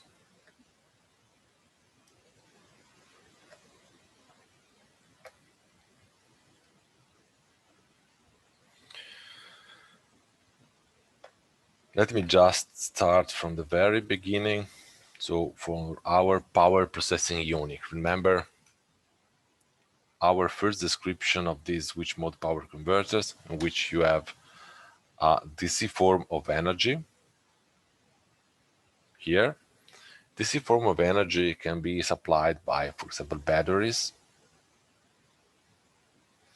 I don't know, fuel cell, solar panel. There are several different, say, source of energy that provides a DC constant, not variable form of energy. Okay, and then you have a block, which is our power converter, which converts DC into AC form. So here you have at the output VO, V naught maybe, and I naught, which are, say, IC quantities.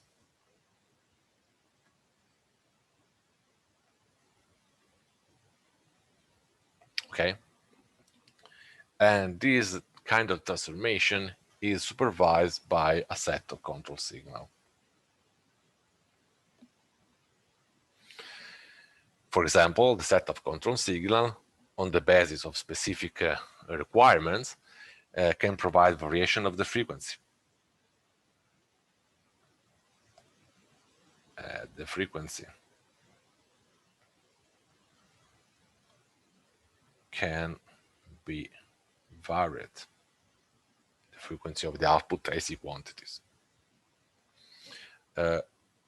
For specific induction motors, remember the lectures I provided for students in electronics, for say induction motors,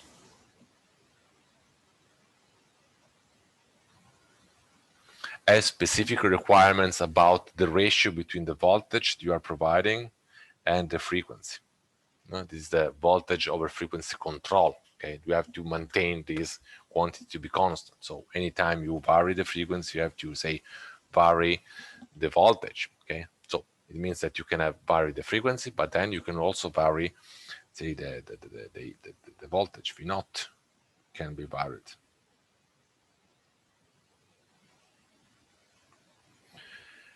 The current maybe should be varied because you want to provide the nominal required motor current at any frequency. Okay, so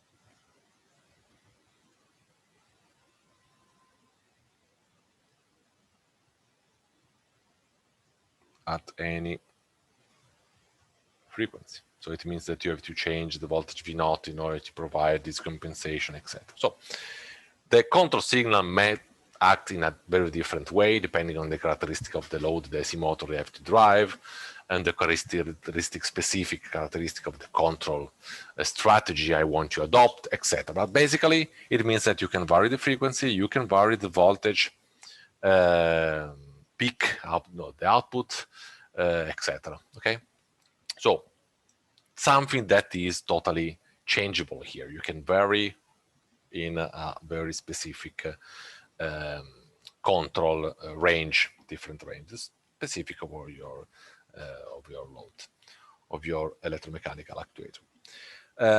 There is a specific power processing unit which is devoted. This is for DC to AC. Okay, DC here and AC at the output. If you want to, say, convert AC source of energy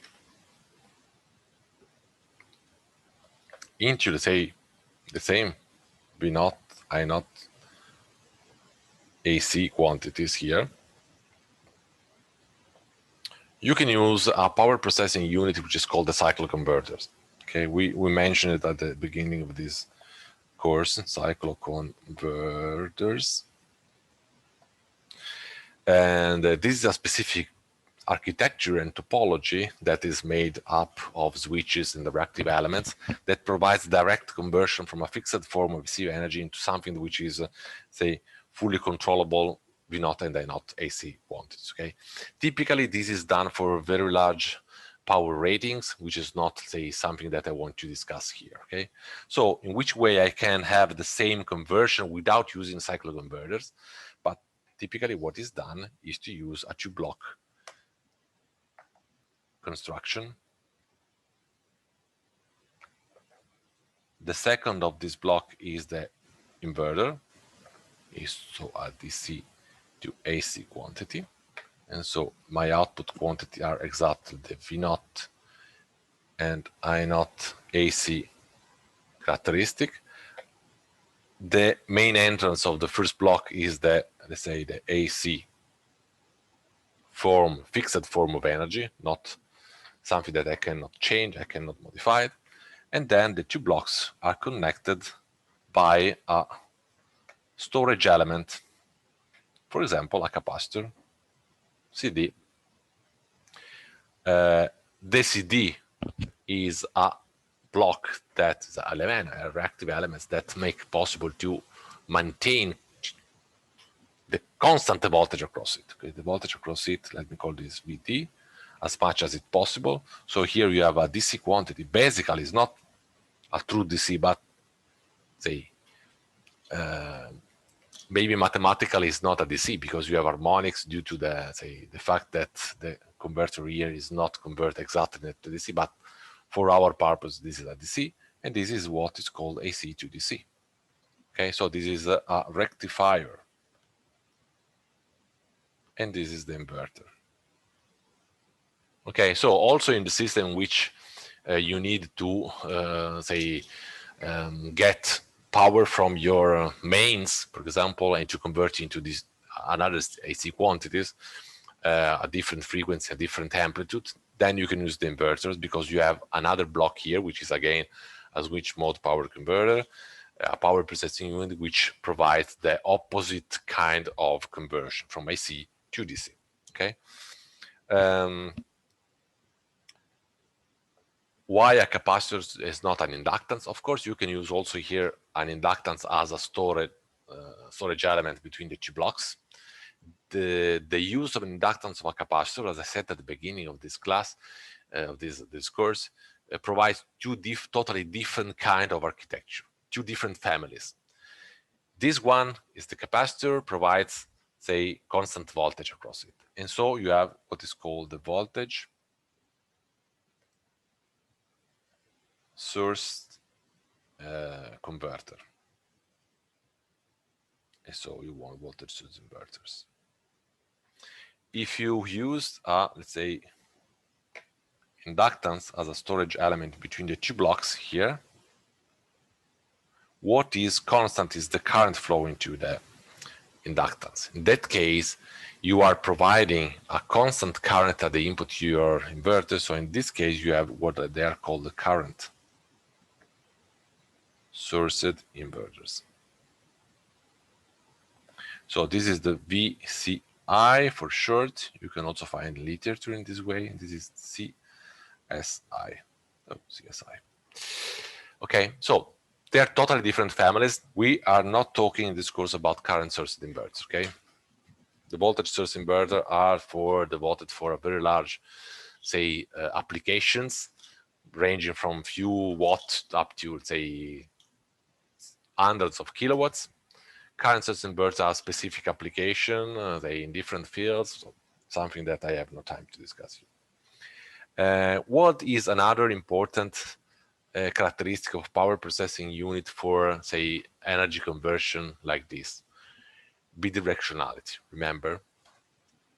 So this converter can be employed for managing power from the main source to the electromechanical actuator, or even in, let's say, the opposite direction, which is called the braking. Say it is motoring, or say braking or generation phase. Okay, I'm just summarizing something that we say saw previously in my discussion. In this case, okay, when you want to use your, say, braking, the braking can be dissipative. Okay, when you dissipate the power before the power reaches the AC. Okay, remember our discussion about the piezoelectric injectors. When the boost operating mode is no more working, we cannot have an energy flowing directly up to the voltage VD. It must be dissipated before it goes into this. So to have dissipative braking in that case.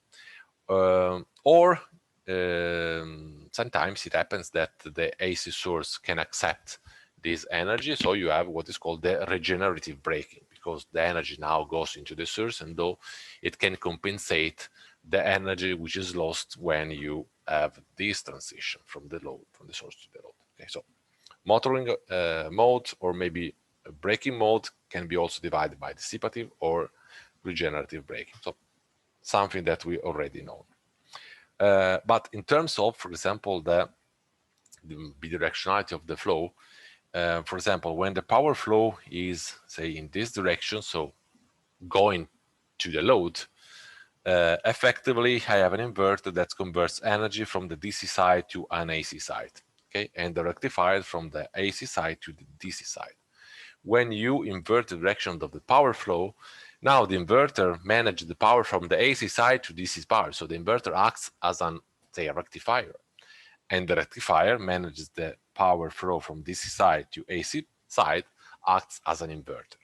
So basically, the role played by the rectifier and the inverter are reversed when you are, say, going into the regenerative braking situation. Okay, the inverter acts as a rectifier and the rectifier acts as the inverter.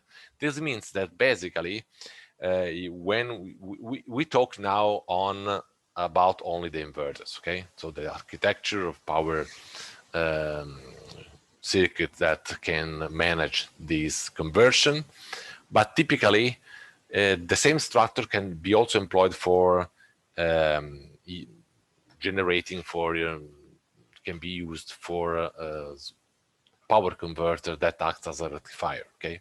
Because the structure is always the same. It's only the power flow which is reversed. So the input port acts as the output port and vice versa. So basically the same structure of the inverter can be employed for switch mode rectifier that are not the bridge with the diodes, okay? Something which includes switches, etc. Okay, so let me just discuss here, and then we can continue tomorrow, a sort of classification of the inverters, okay?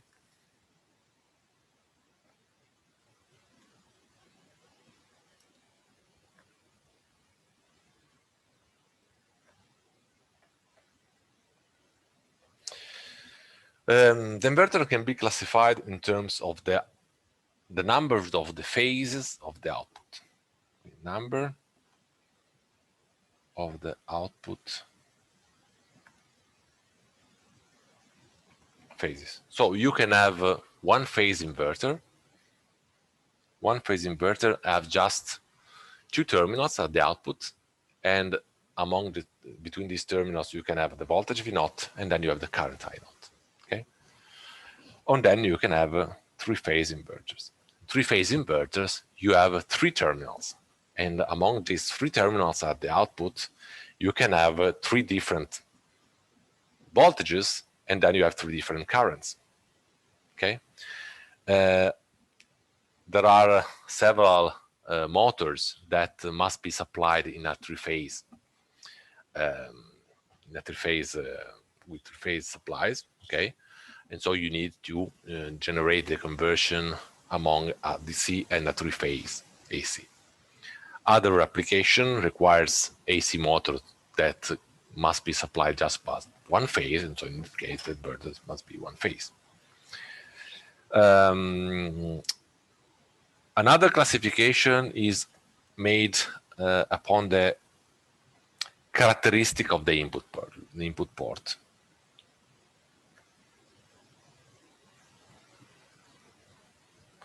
Is something that I already commented. Okay, we have voltage source inverter, or you have current source inverter, both for one phase and both for three phases inverter. Okay, voltage source inverter means that the voltage at the input is constant. Okay, so my DC side is a voltage DC side. Okay, current source inverter is the current which is DC. It's a totally different architecture, and in the following we not consider this class.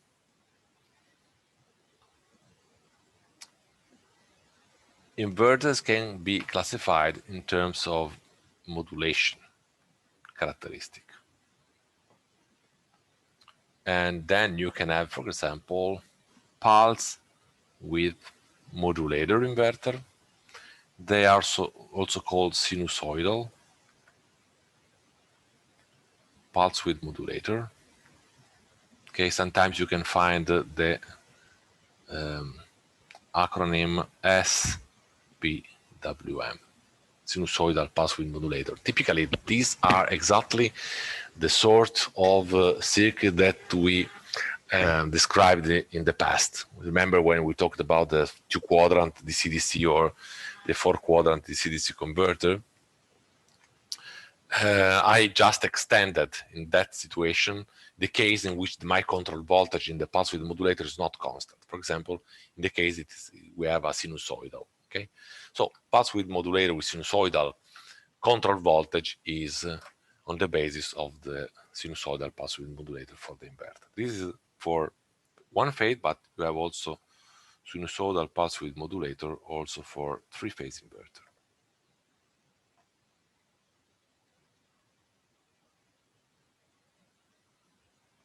Okay, and in this case, just to finish the comment on the pulse width modulator, you can change both the frequency and the amplitude of the output voltage, for example. Okay,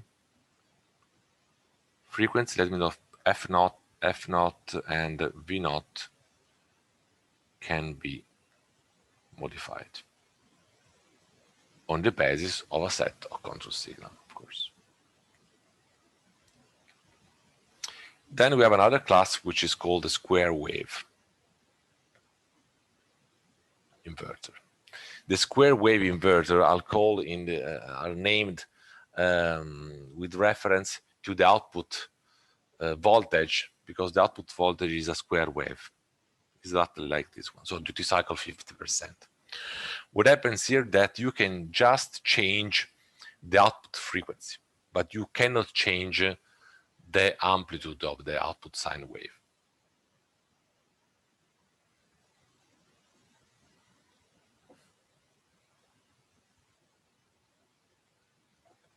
Okay, and also you have square wave here.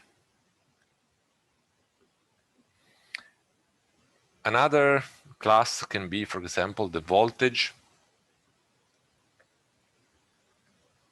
cancellation inverter. Voltage cancellation inverter is something in between, because it is not, let's say, a pulse width modulator. It's more similar to the square wave, but anyway, you can change both the amplitude and the frequency. So if you want a voltage cancellation, it's something in between. No voltage cancellation inverter is for three-phase inverters. For three-phase inverter, you have, for example, let's say, the space vector modulation.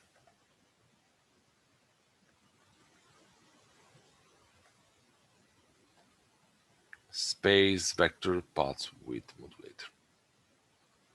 Okay, so all these kind of different inverters, both for one phase and three phase, will be analyzed, okay, in the next lecture, okay, providing you the pros and cons on different architecture and different characteristics. Let me just consider a little bit some, say, standard inverter that can have typical outputs. Okay, typical output for inverters. Single phase, you can have, I don't know, 120 volt, 60 hertz as a nominal output voltage that you can generate, or 200 volt, 50 hertz. This is maybe the European. This is more USA, if you want. Of course, this is the root mean square value of the voltage, the sinusoidal voltage you have. 60 hertz is the frequency, nominal frequency. Then you can have also 150 volt, 400 hertz, basically for industrial application, industrial mains.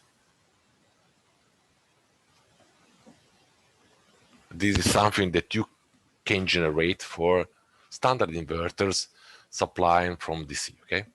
And then for three phase, you have something which is from 220, 380 volt, 50 hertz, 120, 208 volt, 60 hertz, USA, and 150, 200 volt, 400 hertz industrial application. Okay, so this typical output, just to see what are the main requirements for standard application. Okay, of course, there are a lot of different, say, application which you have to design different values for the standard, the nominal root mean square value of the voltage and the frequency. Okay, depending on your specific application. Let me just consider some of the parameters that we can use in inverters. For example, sometimes it will be exploited, will be defined in maybe in datasheet or maybe in literature on this topic, the gain of the inverter. The gain of the inverter is the output root mean square voltage divided the input voltage. Sometimes inverters are also classified in terms of this gain. For example, when we have the pulse width modulator in which you can modify the output voltage, so you can modify the root mean square value, the sine wave you can get at the output. This means that you are basically modifying the gain. So the pulse width modulator, the sinusoidal pulse width modulator inverter, can modify the gain.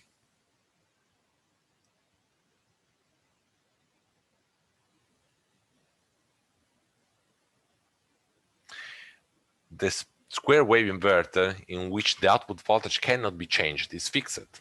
Okay, it means that in this case the gain is constant.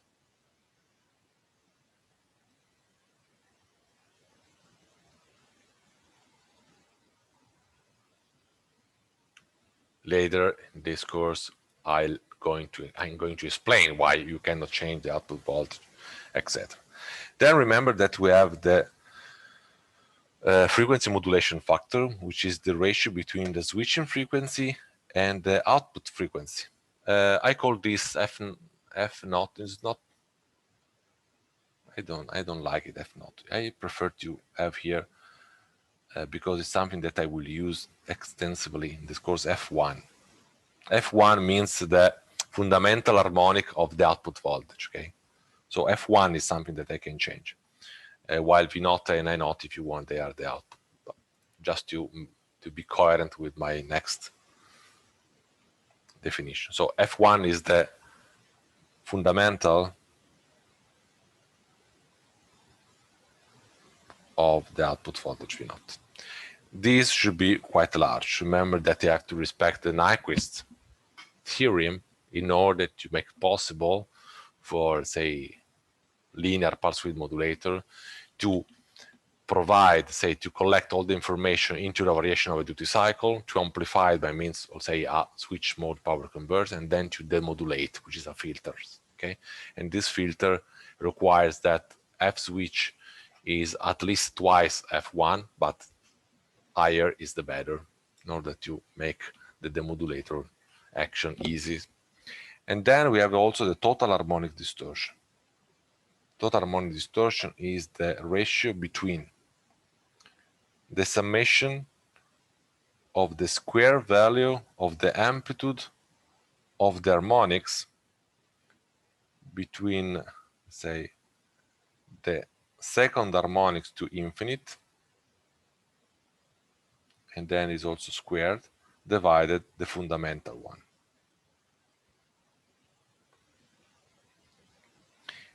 This quantity here basically compares the fundamental component of the output voltage with respect to the summation of all the other harmonics in the output spectrum of the voltage. Okay, and this is a measure of the quality of the sine wave you can get at the output of your inverter. The inverter generates an AC quantity at the output, a sine wave, after the demodulation, after the filtering action. Okay, so the total harmonic distortion is a, say, quality parameter that provides you information and maybe comparison between different application of the inverter, different implementation of inverters, in order to see if the output sine wave after the filtering of your switch mode power converter is good or not.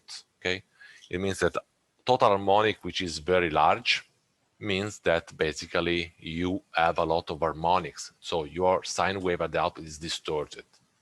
Total harmonic distortion, which is very low, means that your sine wave has just the fundamental, but the all other high order harmonics are, say, minimized. Means that your sine wave is of good quality. Okay.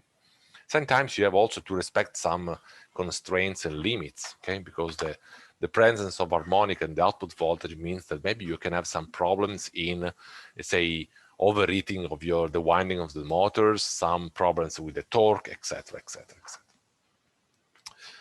Okay, stop here. Then we can continue tomorrow morning about this discussion, general discussion. Then we can focus on pulse width modulator inverter. If you have questions, I'm here to answer a question. If you have no question, then we can see each other tomorrow morning.